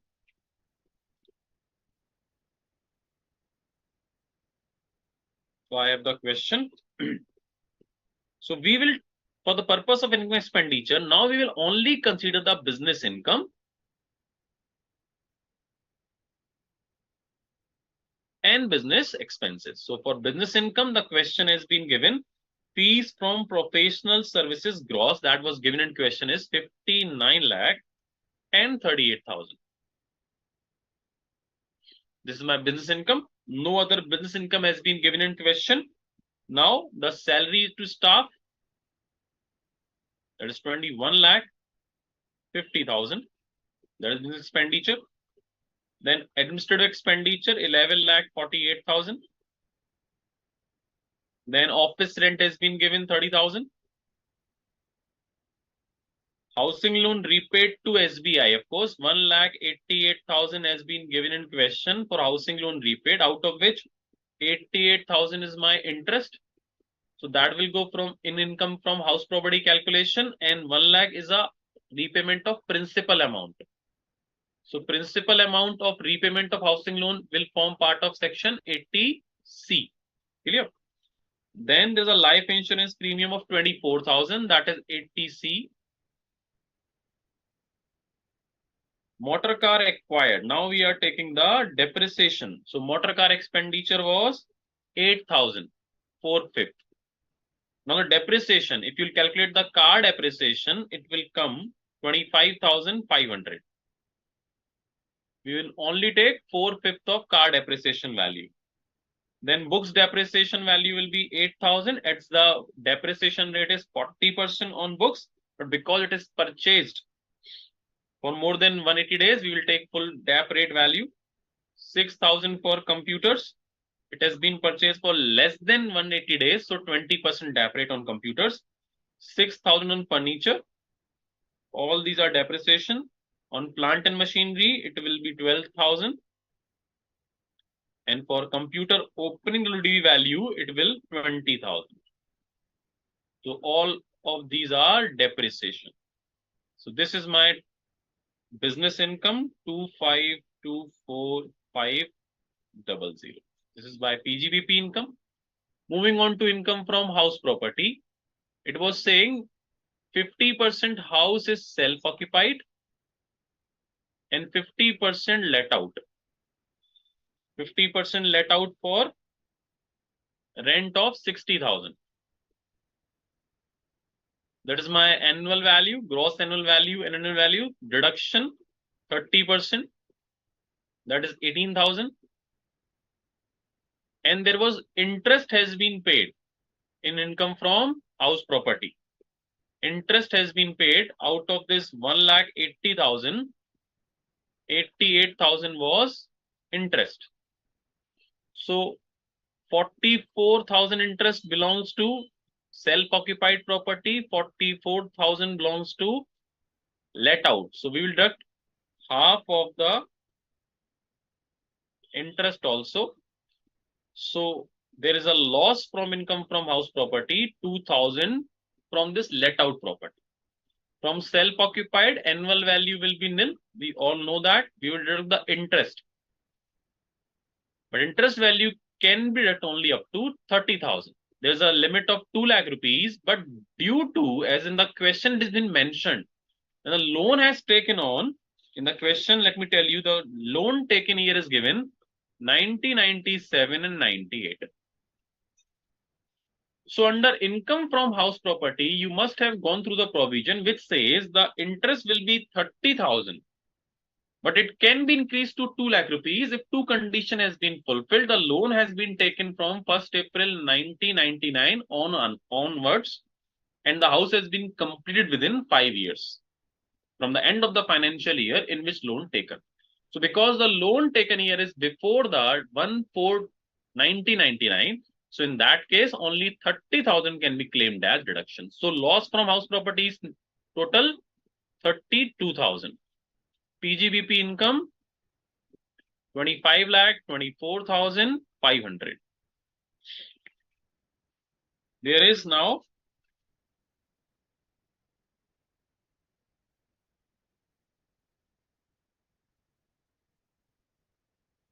no other income. Now we have deductions. Various deduction we have. We have a deduction of housing loan repayment. We can solve this part with the help of a provision given in question. So that was a calculation of income from house property, 30,000 and 2,000, 32,000 losses. This is the PGBP provision solution, of course. We have 1,88,000 repayment for housing loan, out of which 88,000 was interest. We have considered that income from house property value, but the repayment of principal amount is going to be deducted under section 80C. That is 1 lakh rupees. PPF 20,000, 80C. Life insurance premium 24,000, 80C. Total amount is 1,44,000. Maximum limit is 1,50,000. So we can claim full 1,44,000. Medical insurance was 18,000 given in question. That is also going to be allowed. So my TI will be 23,30,500 rupees. That was question number 6. After question number 6, we will not solve question number 7, 8, 9, or 10 because they are almost similar.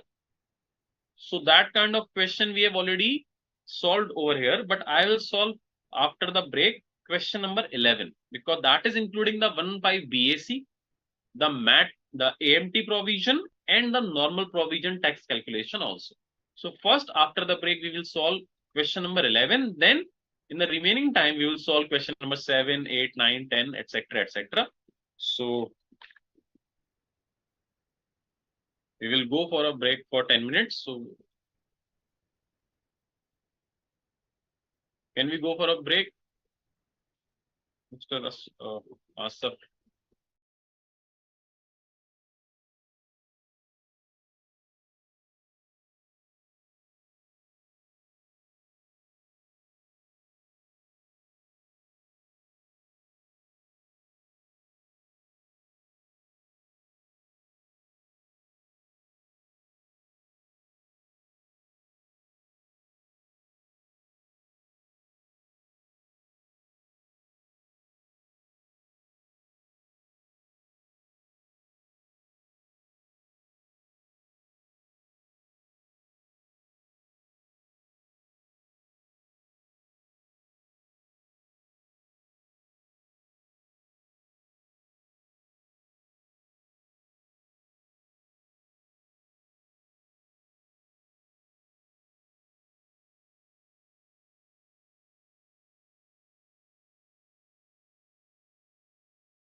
Welcome back. I hope you all must have your tea, coffee, etc. So we were discussing the most important, difficult, and interesting topic, of course, for your future. That is computation of total income and tax payable. So we have discussed a question number till 5 and 6 also, of course. So I have told you that after the break, we will going to take the question number 11, which is comprising the AMT provision as well as normal tax provision and section 115 BAC. So moving on to your question number 11.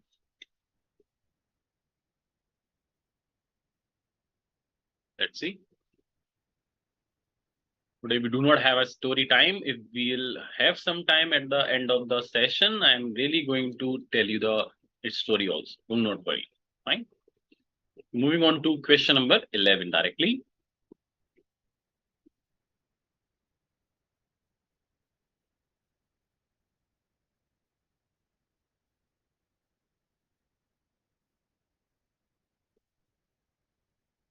Okay, this is question number 11.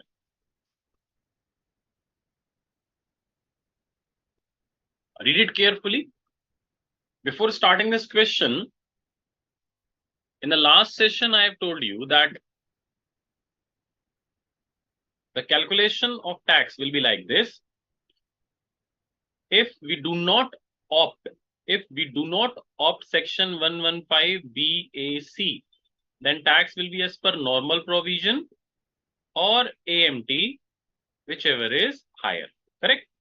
If we apply section 115 BAC, then tax as per 115 BAC or tax as per normal provision or AMT if applicable, whichever is higher.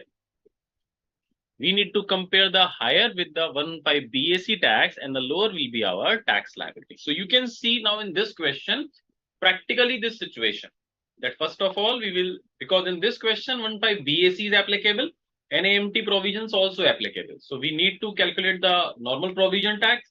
We have to compare it with the AMT tax, whatever is higher need to compare to the 115 BAC and the lower will be our tax liability. So let's read this question first.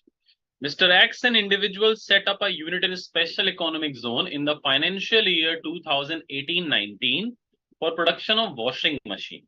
So first of all, you should understand that the business has been established in previous year 18-19. So 5 years has not been elapsed yet. So if we apply section 10AA deduction, then the 100% deduction can be claimed for the eligible profit. The unit fulfills all the condition of section 10AA. So whenever there is section 10AA, always find out the starting year of the unit. It will make you understand that the deduction of 100% or 50% is going to be applied. During the financial year 21-22, he also set up a warehousing facility in a district of Tamil Nadu for storage of agricultural produce. It fulfills all the condition of section 35AD. So there is a one unit which is taking the benefit of section 10AA, and there is another unit which is taking the benefit of section 35AD. Both are not eligible for section 15 BAC deduction, and both are going to be add back when we will apply AMT provision. Capital expenditure of warehouse amounting to 75 lakh, including cost of land, is 10 lakh. So other than cost of land, the value is 65 lakh. So when we will apply section 35AD, we can claim the deduction of 65 lakh, because for section 35AD, we cannot claim the deduction of capital expenditure of goodwill, land, and financial instrument. The warehouse become operational with effect from 1st April 2022, and the expenditure of 75 lakh was capitalized in the books on that date. Okay. We have given the information regarding section 10AA. The section 10AA provision says that to calculate section 10AA deduction, there is a formula which says, which is 100% profit into ET upon TT, export turnover upon total turnover. So you can see 40 lakh is my profit, ET is 80, and turnover, total turnover is 100. So 32 will be my Section 10AA deduction.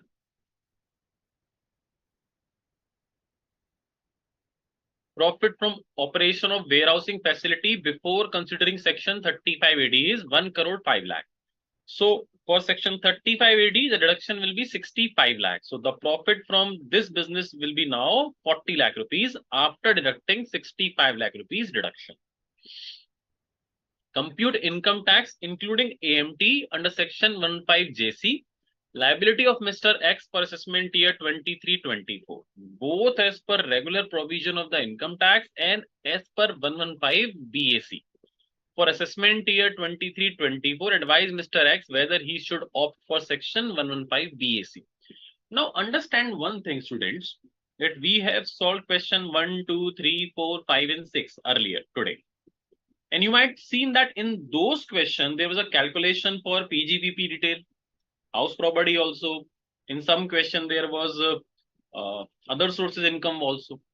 So if you are thinking that in a single question, examiner will frame a question having so much of PGBP plus minus addition provisions, house property also, then other sources also, then deductions also, then AMT applicability also, then 15 BAC provisions also, and he will ask you to calculate the tax. I personally believe that won't happen, because in this situation, the question will take almost 1 hour to solve. And for that purpose, the question must have weightage of 20-25 marks. But the maximum weightage question is like 15 or 16 marks in the question. So either the question will be like question number 1 to 6, in which there is a calculation of PGBP, house property, etc. income, but there is no AMT. There might be asking to calculate the total income or the tax as per normal provision. And if they are asking tax as per normal as well as BAC, then the calculation will not be that much huge. They will provide you question like question number we solved, I guess, 5th, in which set of question was there only, and there is only 115 tax calculation there. If they'll ask for AMT, 115 BAC, and regular provision of tax, then the calculation will be really easy to calculate the TI, etc. Because then in these kind of question, they do not want to check that either do you know how to calculate the total income. They need to check, do you know how to apply the tax liability provisions of AMT and normal and 15 BAC. So do not bother. It won't be happen that question number 3rd kind of full calculation or question number 2nd kind of full calculation will also include the AMT and 15 BAC. That I believe personally is not going to happen. But that does not mean it cannot be. It can be. That does not mean that you can skip any section that, okay, fine, I'm not going to learn the AMT provision. No, everything is important and very important. You do not need to skip any provision. Any provision. You have to learn each and everything, even if it's not coming in the single question, but there can be 2 separate questions. So we have to learn all the provision regarding it. So now the PGBP of section 10AA, we just calculated 32 lakh rupees deduction. That 8 lakh rupees profit. In case of 35 AD business, the profit will be 40 lakhs. So my total income is 48 lakh. You can see that in this question, because the examiner wants to ask AMT, 15 JB tax and normal. So the calculation of TI is so simple. The TI will be 48 lakh. On this 48 lakh, first of all, we need to calculate tax as per normal provision. And if you will calculate the tax as per normal provision of slab rate, that will come 12,52,500. The health cess will be 4%. So total tax liability as per normal provision will be 13,02,600. I hope it's not difficult. So that's why I'm not solving it on a sheet, because it's just 2 business income.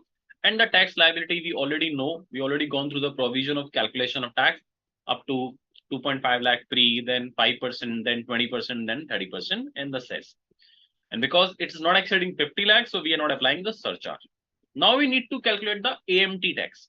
So what we will do for AMT tax? For AMT purpose, we need to find out the ATI, adjusted total income. What is the concept of calculating the adjusted total income? You need to take the total income, which is as above 48 lakh. And we have to add back 5 deductions. 35 AD, 10 AA, 80 RRB, 80 QQB, and 80 JJAA. In case of 35 AD, if you add the 35 AD deduction, then the depreciation on that deduction, which would have been allowed if there is no section 35 AD exist, need to deduct. So in our question, there is no deduction on section 80 RRB, 80 QQB, 80 JJAA.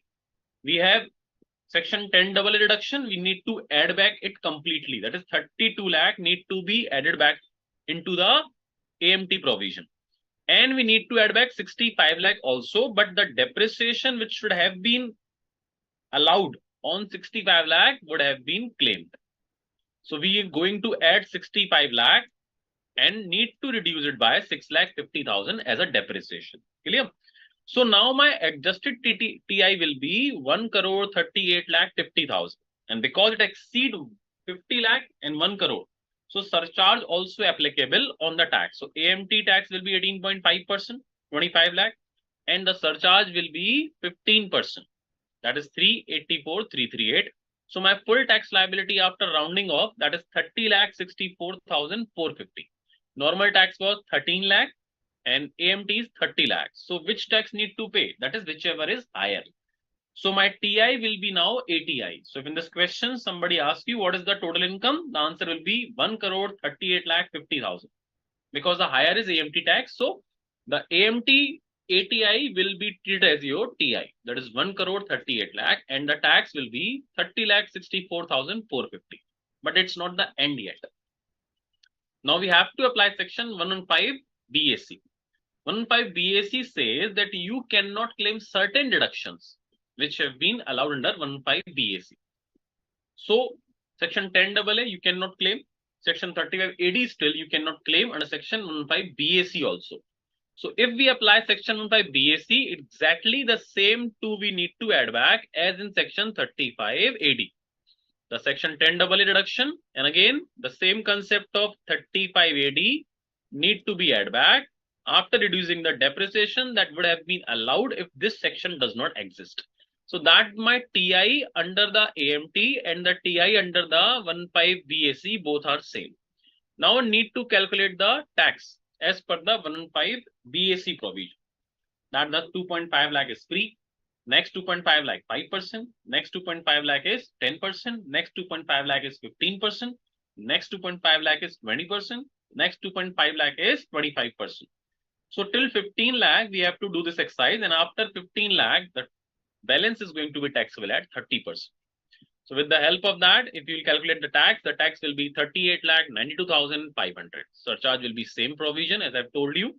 The cess, so total tax as per 115 BAC is 46,55,430.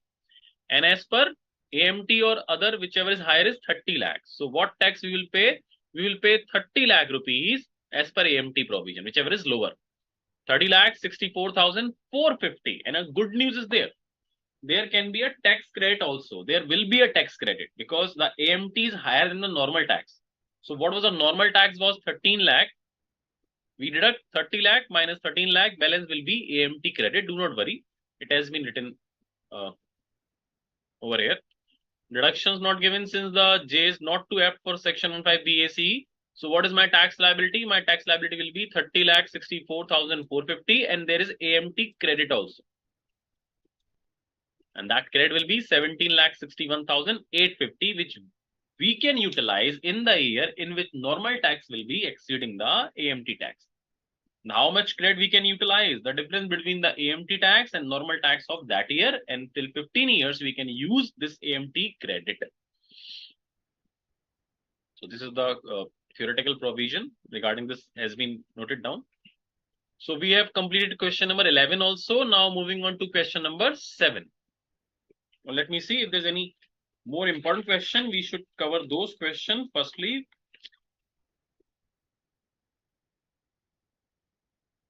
I guess all questions are important enough.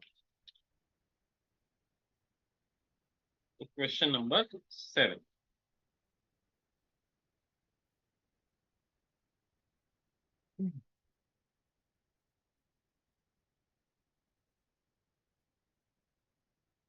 Okay. Question 7. Okay, there's some query. Mohammed is asking, please don't write on the right or left corner. It's not visible completely. Yes, I've just noticed, Mohammed. I will not write on the right. I will not write on the right or the left corner of the. I'm trying to do that. Okay. Unless it's specified in the question, we do not need to calculate as per AMT, sir. Yes, if the question does not ask, do not calculate AMT tax, but you have to calculate section 15 BAC automatically if they're asking for tax calculation. Palak Saxena is saying, sir, sorry, sir, I missed some of the lectures. May I ask my doubt in next class? Palak, this is my last class. I guess this is the last class for income tax. So you won't be able to ask anything after this class. And if you have any query, you can watch the classes uploaded on the YouTube, of course, or the BOS portal. And I guess almost the queries of majority of students are same.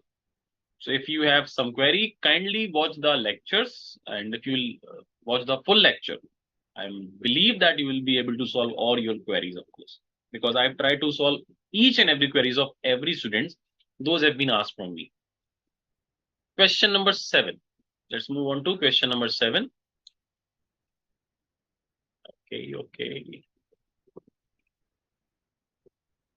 Third.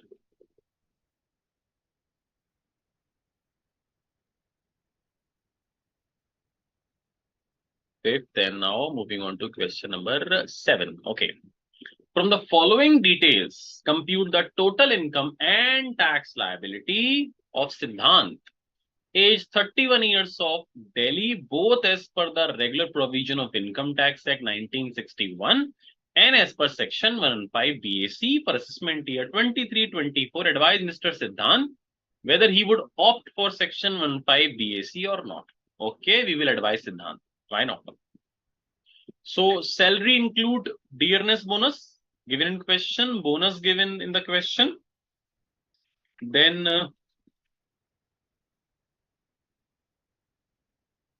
salary of servant provided by the employer, tax payable by Siddhant for his accommodation, bills paid by the employer for gas, electricity, and water provided free of cost at the above flat. So if we'll solve it one by one, so salary simple question. So salary includes dearness allowance is going to be taxable. Then bonus is going to be taxable as part of salary. Salary of servant is going to be taxable. No treatment. Perquisite taxable. So technically, these 4 things going to be taxable as your salary income till now, whatever has been given in question. Then Siddhant purchased a flat in a cooperative housing society in Delhi for 4,75,000. Very good. In April 2015, which was financed by a loan from Life Insurance Corporation of India for 1,60,000 at the rate 15%.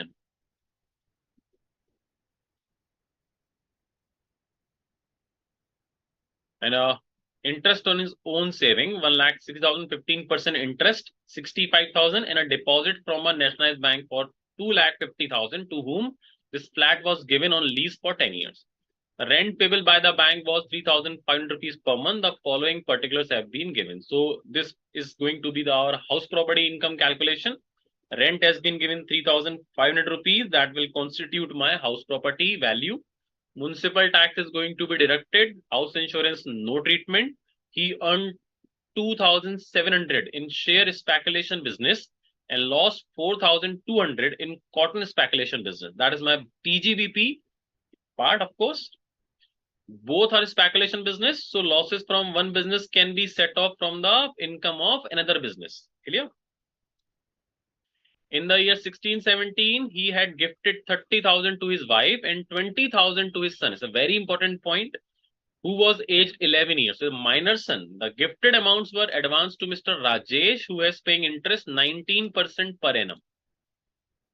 Siddhant received a gift of 30,000 each from 4 friends. He contributed 50,000 in PPA, that is 80C. Okay, this is the end of the information. So let me help you in some of the information is given. So we have given the house property information.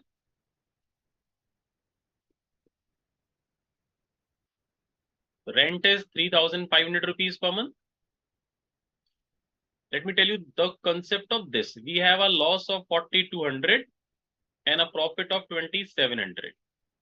So that can be set off against each other. So the loss will remain 1,500 for speculative business. That cannot be set off from any other income. So this is going to be carry forward. He has gifted 30,000 to his wife and 20,000 to his son, and on which this Mr. Rajesh is paying interest on this amount because this amount has been lended to Mr. Rajesh as gift. But because any amount transferred to wife without consideration or minor son, and if any income arise on that income, on that gift, is going to be clubbed in the hands of Mr. Parent, of course, Mr. Siddhant. So 30,000 gifted to wife. So the interest on 30,000, that means at the rate of 19% on 30,000, that means 5,700 is going to be clubbed under income from other source in the hands of Mr. Siddhant. And 20,000 to his son. So 19% of 20,000, that is 3,800 rupees, also need to be added back under income from other source, but there is a exemption under section 1032 in respect of income clubbing of minor child in the hands of parent. So the balance is going to be taxable under income from other source only, that is 2,300. This is a very, very important point, students. Please note it down. It's a very important. So Siddhant received a gift of 30,000 each from 4 friends. That is income from other source. Monetary payment in exceeding 50,000 is going to be your income from other source. This is income from other source also. 50,000. This is 80C. So majority of information we have written. The important one. Now we will solve the salary and house property. Other source concept I have cleared for you. Now we need to see the solution. Salary is 3,35,000. 11,000 bonus. Perquisite is going to be taxable. It's an deduction. After that, our salary income will be 3,19,000. Rent received was 42,000. Municipal taxes paid 4,300. So 37,300 will be my net annual value. Deduction is 30%. And there was a loan for 1,60,000 from LIC at the rate of 15%. So we can claim the interest deduction for such loan also. So that is my house property income, 2,390. Salary income is 3,19,000.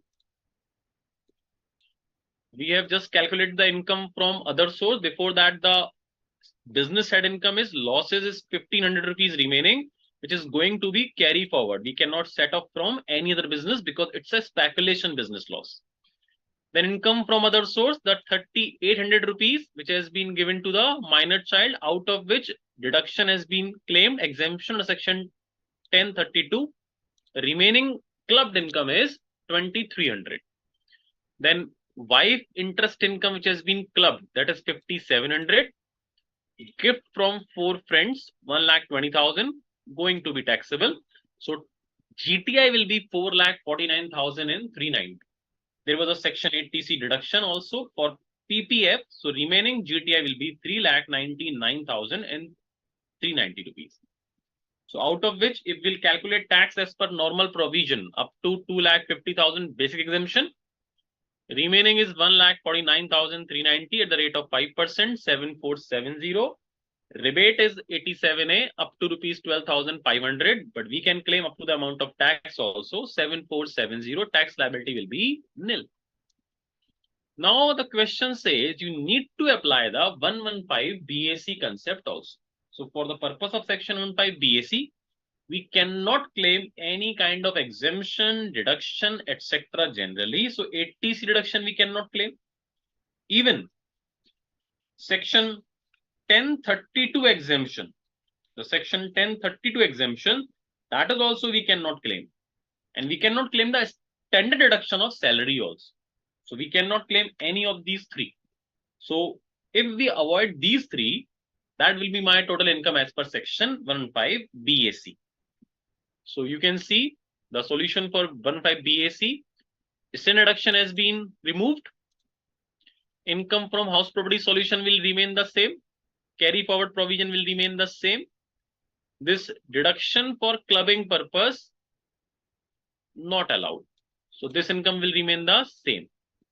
No 80C deduction due to section 15 BAC. So if you will add the standard deduction, the 80C deduction, and the 1500 rupees exemption under section 1032.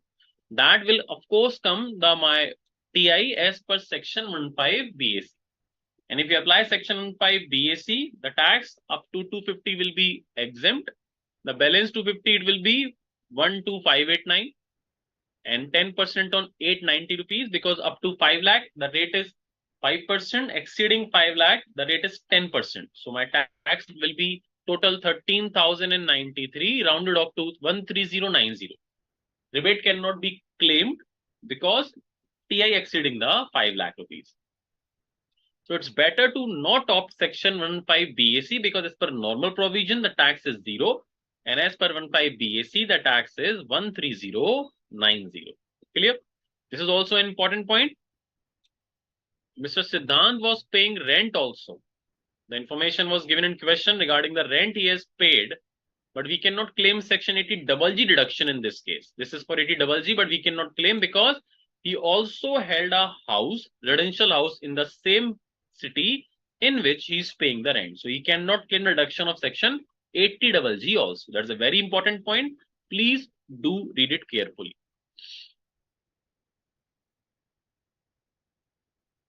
So this has been done, and you can see the shortcut method to calculate the income. So whatever income you find out as per the normal income tax provisions, the TI, if you add back the deduction which we cannot claim under section 15 BAC, the standard deduction, the section 1032 exemption, and the section 80C deduction. So if you do add these exemption reduction which we cannot claim out of our TI under section 15 BAC, then you will be able to find the automatically TI for the purpose of 115 BAC. So we do have both method. You can shortcut use point number 3 method also, or you can again going to solve it full value. So if possible, if you can do that, apply the shortcut method, because it will save your time. So if you apply this shortcut method, you will save your time a lot. So if you have calculated the TI as per normal provision of the income tax, if in the question asked to calculate 15 BAC tax. So if you add back those deduction or exemption which are not allowed under 15 BAC, so that is a shortcut method to find out your total income as per section 115 BAC. So if possible, you can apply this concept like this also. So we have completed question number 7. Now moving on to our question number 8. Now 8 is majority salary head provisions there and some other business provisions also there. So because I just wanted to complete all question 8, 9 and 10. So I'm not solving it on the whiteboard. I'm trying to solve it with you over here, because you all have gone through all the provisions like salary, house property, etc. If there is any important thing, if there's any important question is there, then I'll helping you solving on the whiteboard separately. But for now, I'm thinking that they are the simple provisions. So if there is any difficult concept, any complex question, any complex situation, I will solve it for you on whiteboard. So Ramdeen, aged 33 years, working as manager sales with Frozen Food Limited, provides the following information for the year ended on 31st March 2023. Basic salary is 15,000 per month. Dearness allowance 50% is for means for term benefit. Always remember, if DA is per terms, you should remember that this has to be included at specific cases. Like for HRA purpose, you need to include the term DA. For the purpose of gratuity, for the purpose of recognized provident fund, the salary we take is basic salary plus DA as per terms of employment. So in this question, out of this 12,000, 6,000 related to as per terms of retirement. Then the commission, 0.5% on sale has been given in question. The sale is 50 lakhs, so 0.5% is 25,000. Bonus has been given, gratuity has been given, because gratuity has been received during service. There is no retirement has been given in question, so full gratuity is going to be taxable. No exemption of gratuity need to calculate. Own contribution to RPF, that is going to be 80C deduction. Employer's contribution to RPF, that is provident provision, perquisite provision. up to 12% is exempted. Balance 8% is going to be taxable.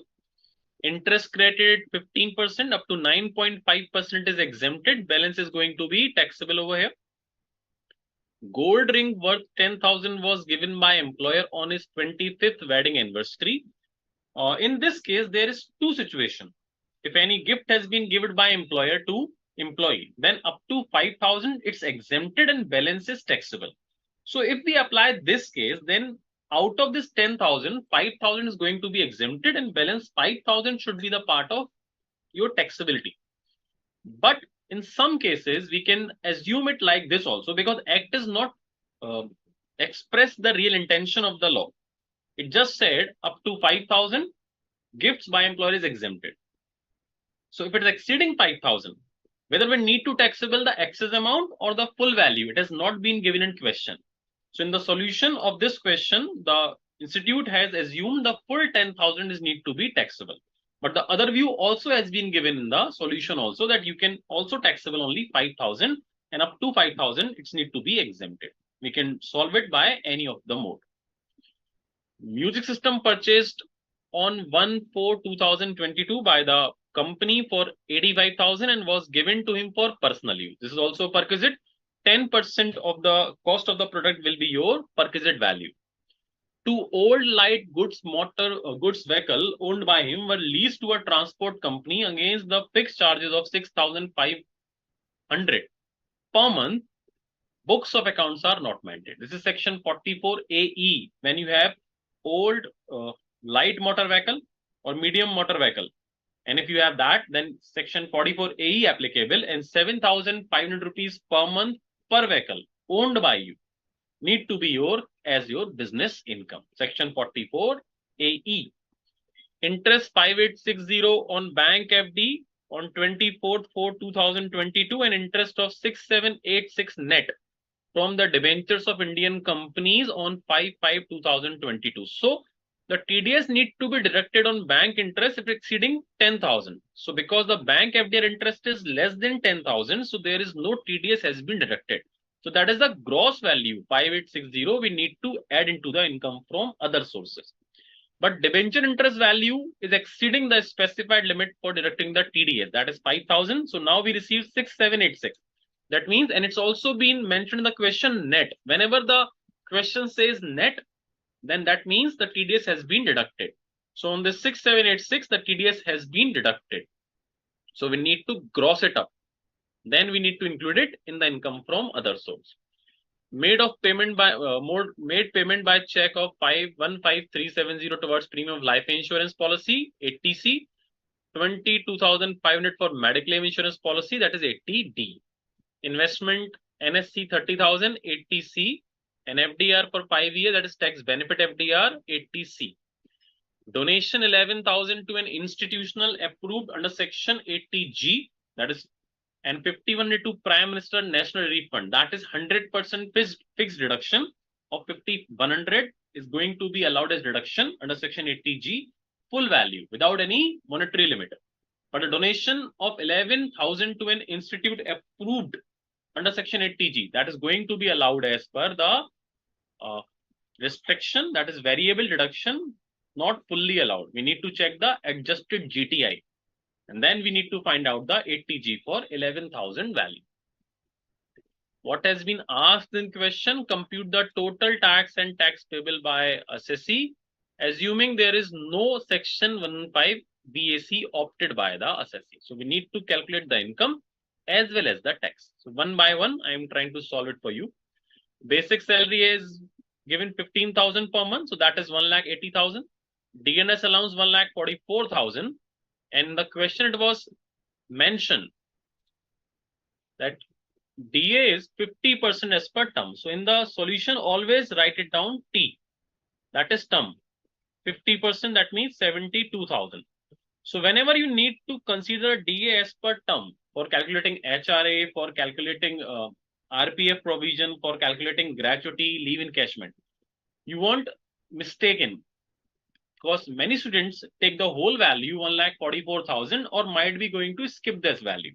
So if you will write in the solution in beside the DNS allowance value, that is T, and the amount which is as per the term, that is 72,000. So whenever you need to calculate the HRA purpose value or gratuity, etc., you won't do this mistake, because you will see that, okay, I need to include only 72,000 for my valuation purpose. Clear? Then the commission on turnover, 25,000, bonus 50,000. Gratuity going to be fully taxable because it is received during service. There is no information regarding the retirement has been given. Total contribution to RPF by employer was basic salary 20%, that is 36,000. The provision says up to 12% of salary it is exempted. And what is the salary means for this purpose? Basic, that is 180, plus DAS per term. Now you can see we only include 72,000 plus percentage commission on sale. So if you will take 12% of this, that will come to 33,240. So balance is going to be taxable as 2,760. Interest is 15,000 up to 9,500 exempted. Balance is taxable. So 15,000 is 15%, and excess of 9.5%, it is 5.5%. So the value will be 5,500 rupees. That is going to be taxable.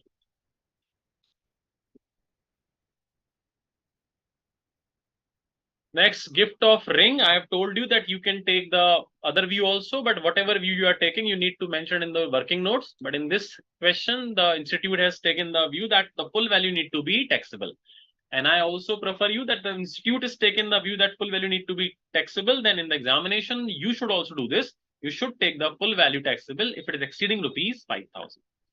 The music system value 85,000 given for use. So the 10% of that is going to be taxable for your purpose. Salary value is 4,55,760. Deduction standard 50,000. My salary value is 4,05,760. Now section 44AE, I just explained it to you. You have two light motor vehicles. So the value of taxability as per section 44AE will be 7,500 rupees for 12 months for two motor vehicles is going to be taxable. Whatever amount you are receiving, 6,500 or nil value, does not make a difference because it's a presumptive taxation scheme. So 180 will be my PGBP income with these two motor vehicles. Income from other source, I have told you FDR interest is remain the same, but the interest on debentures need to be grossed up. This is very important. This is a very silly mistake, very minute mistake, which is generally done by a lot of students in the examination, because we actually forgot to gross up those value on which TDS has been deducted. So practically, income from other sources is a very simple topic. Technically, if you see, income from other source is very simple topic, but this problem arises in a lot of cases in case of income from other sources. So please remember always, we need to gross up the value in case of income from other sources. Now the deduction, we have premium paid on life insurance deduction, NSC deduction, FDR deduction, employee contribution into RPF. This is also a very important point, because we do not do the employee contribution treatment in salary head. We only done the contribution by employer treatment. There is no treatment of employee contribution under salary head, but employee contribution always allowed as deduction under section 80C. Mediclaim, 80D, 80G calculation we need to see. The 80G calculation we will check it out in later. First of all, we understand that 10,600 is the 80G deduction. Then my TI is 4,40,690. Whatever will be your tax, the tax is 9,535, rebate is 9,535. So there is no tax liability, but because we have paid the TDS on the debenture value, which is 754. So that is going to be refunded. This tax need to be refunded by the department to you. So you can see the 80G deduction. Donation to Prime Minister National Relief Fund will be full value can be claimed as deduction. Donation to institution approved under section 80G. So 50% of 11,000 we can claim. So the provision says the actual amount donated or 10% of adjusted GTI, whichever is lower, that is your eligible amount. And that eligible amount, 50% can be claimed as deduction. So adjusted GTI calculation has been given over here. The GTI less all the deductions except 80G. We need to deduct. So from GTI, we deduct all the deduction except 80G. So that adjusted GTI is 4,51,290. 10% of that or 11,000, whichever is higher, will be eligible, and you can claim 50, whichever is lower is eligible, of course, and 50% of that value can be claimed under section 80G. That was question number 8. Moving on to question number 9. Okay, there are some queries. Let me take the queries first, then we will move on to this question. Okay. Mr. Mohammed is asking, in case of an individual has a PGBP income, once the individual opted section 15 BAC, he can withdraw the option in any subsequent assessment year, but after that he cannot again opt BAC, 15 BAC. Am I correct? Yes, Mohammed, you are absolutely right. You can withdraw that option, but once you withdraw that option, that you will be able to again go into that section in future years. Correct. Darshan is asking, clubbed income will always come under income from other source. Sir, no, Darshan. Clubbed income will be taxable under that head of income in which it would have been included if there was no clubbing.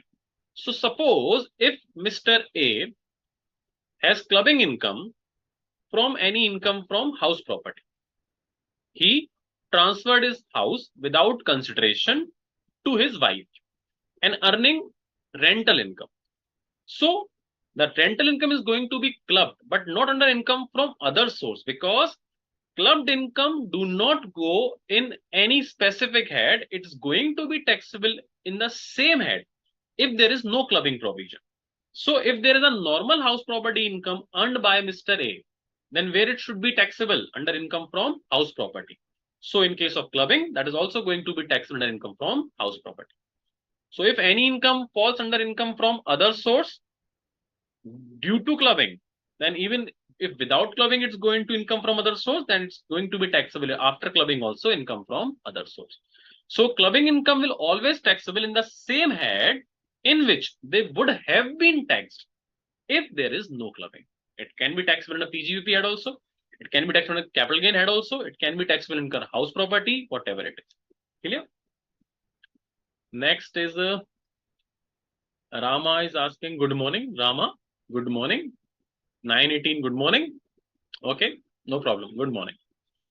Mohammed asking, in 15 BAC clubbing also not allowed under section. There is no clubbing concept allowed. Clubbing is allowed, but section 1032 exemption, which is for clubbing provision, that is does not allow.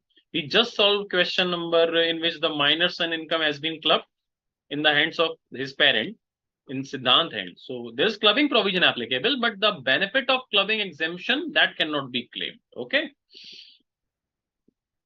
Mr. Anil, sir, AMT provision will not be applicable if SSC follow 115 BAC, etc. No, this is not correct what you are saying.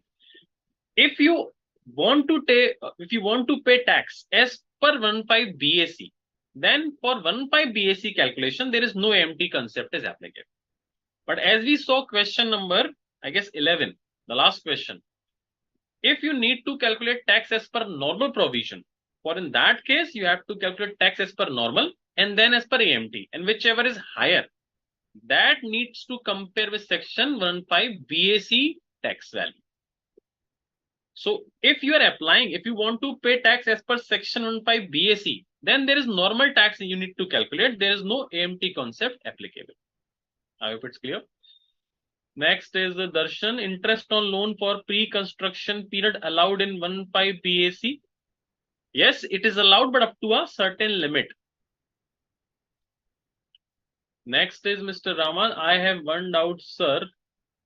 Where capital gain on long-term capital gain on land and short-term capital gain on shares, then have other income like salary income, house property, and winning lottery.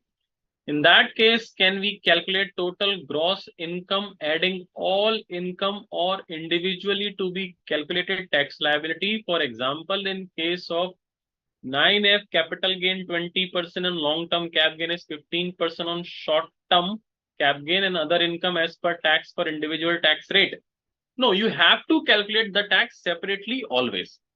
I have told you a diagram today's session also, and in the applicant section session when I take the class of calculation of tax, I guess the last class. In that case, I also explained that you need to calculate the tax separately. I have prescribed a format also that first of all, you take the other income, then long-term capital gain 112, the tax rate is 20%, then 111A, the tax rate is 15%, then 112A, the tax rate is 10%, and the last, the casual income. So you need to calculate tax separately, and then in the end, you need to aggregate the whole tax together. And after that tax, you can deduct the advance tax or TDS, which has been paid by us.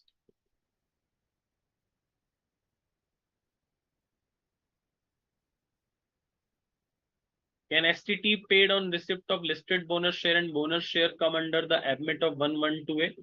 What is section 112A? Please, Mohammed, you should refer to the capital gain class. We cannot discuss the section 112A, etc. over here because we have explained in detail in the capital gain class. Please refer that video or the class so you will be able to clarify your doubt. Anil is asking, sir, could you please tell preparation tip for direct taxation? A lot of students ask me, sir, how many hours we need to study for examination? If we are giving first group, then how many hours? If we are giving both group, then how many hours? How we need to manage our studies? How we need to prepare for examination? Look, we all have different kind of, you can say, memory power, different kind of reading strategies, different kind of brain capacity, etc. So it's not possible to any uniform hour basis preparations anybody can suggest for your examination. If there is some chapter which your friend might be able to understand in a 1 hour, and you might take it 3 hours, or you might take 15 minutes, or you might take 20 minutes. It happens. Since childhood, you are seeing that there's some subject which is difficult for you, but for your friend, it is easy, or vice versa. There's some concept you are easy to understand for you, but difficult for someone else. Might be easy for you to drive an Activa, and for someone else it's so difficult. So it's a different kind of. We are all the different human beings. To a certain level, we have a certain capacity of brain, but to understand things, to remember those provisions, etc. We have a different kind of focus and capacity. It depends upon our reading style, strategy, etc. So there is no concept of how many hours we need to study. I can tell you just one thing, and that is applicable universally for each and everyone, which I always told in my session. Before 1 month of examination, like your examination in November, so till the end of September, you should try to complete your revision at least twice. I don't know how many hours you need to study for that. Somebody needs to study for 10 hours, 12 hours, 5 hours. I do not know this. What kind of situation in you are, how much you have covered your syllabus, I do not know. But I can suggest you one thing which is universally applicable to each and everyone. I assure if you are able to do this, there are chances of more than 75 to 80% that you will clear your both group or individual group, whatever it is.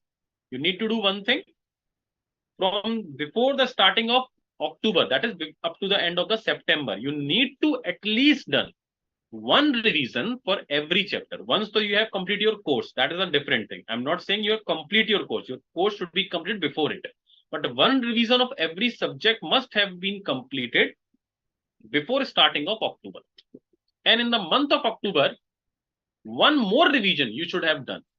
That is the most important thing. So before examination, at least twice the revision should be done. And the revision, when I'm talking about the revision, I'm saying the provisions revision as well as the question revision. You might do one thing. If there's 10 numerical in a chapter, so you might have seen that most of are repetitive, like 2 and 3 are most important, which you are not able to solve at the first time. So those are important, which you are not able to solve. After 10, you have already solved 5 numericals at the first time when you solve that chapter.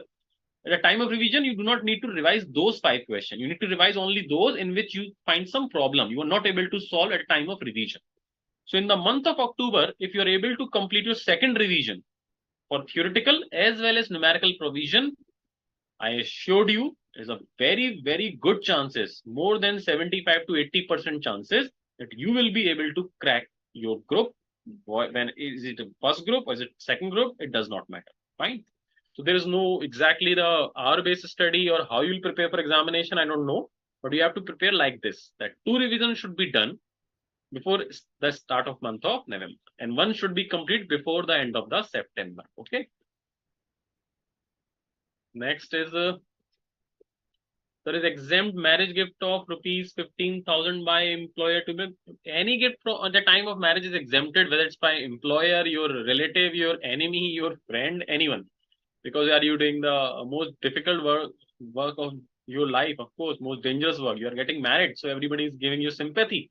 So if in sympathy anybody gifting you anything, that is going to be exempted. Okay, Darshan say got it. So I guess okay, time has been complete. So students, I have an advice for you. Kindly go through question number 9. We have the solution. There's nothing new in question number 9 and 10. They are same. The salary calculation is still there. There is nothing new.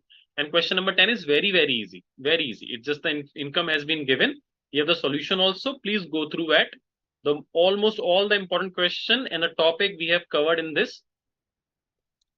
So you need now to please go through question number 9 and 10. So that will be your complete 11 questions, test your knowledge question completion. And one more thing, please try and practice more question for gross total income from the last year examination. Please go on the portal and please attempt MCQs. Please attempt case scenario cases. That will really going to help you for your examination studies. And I personally believe you all are very, very eligible, competent to complete this course. So please try to complete your group, whatever you are going to attempt in November, whether it's both group or first group. And if you are prepared well, if you are tough, if you are prepared well, so I believe every one of you can clear that group. And you will be a chart accountant very soon, very soon. And might be we are going to see each other in future. So all the best from my side to all of you, and a very good day for you. And take care. Goodbye. Study hard. And goodbye. So, sir, can we close the session?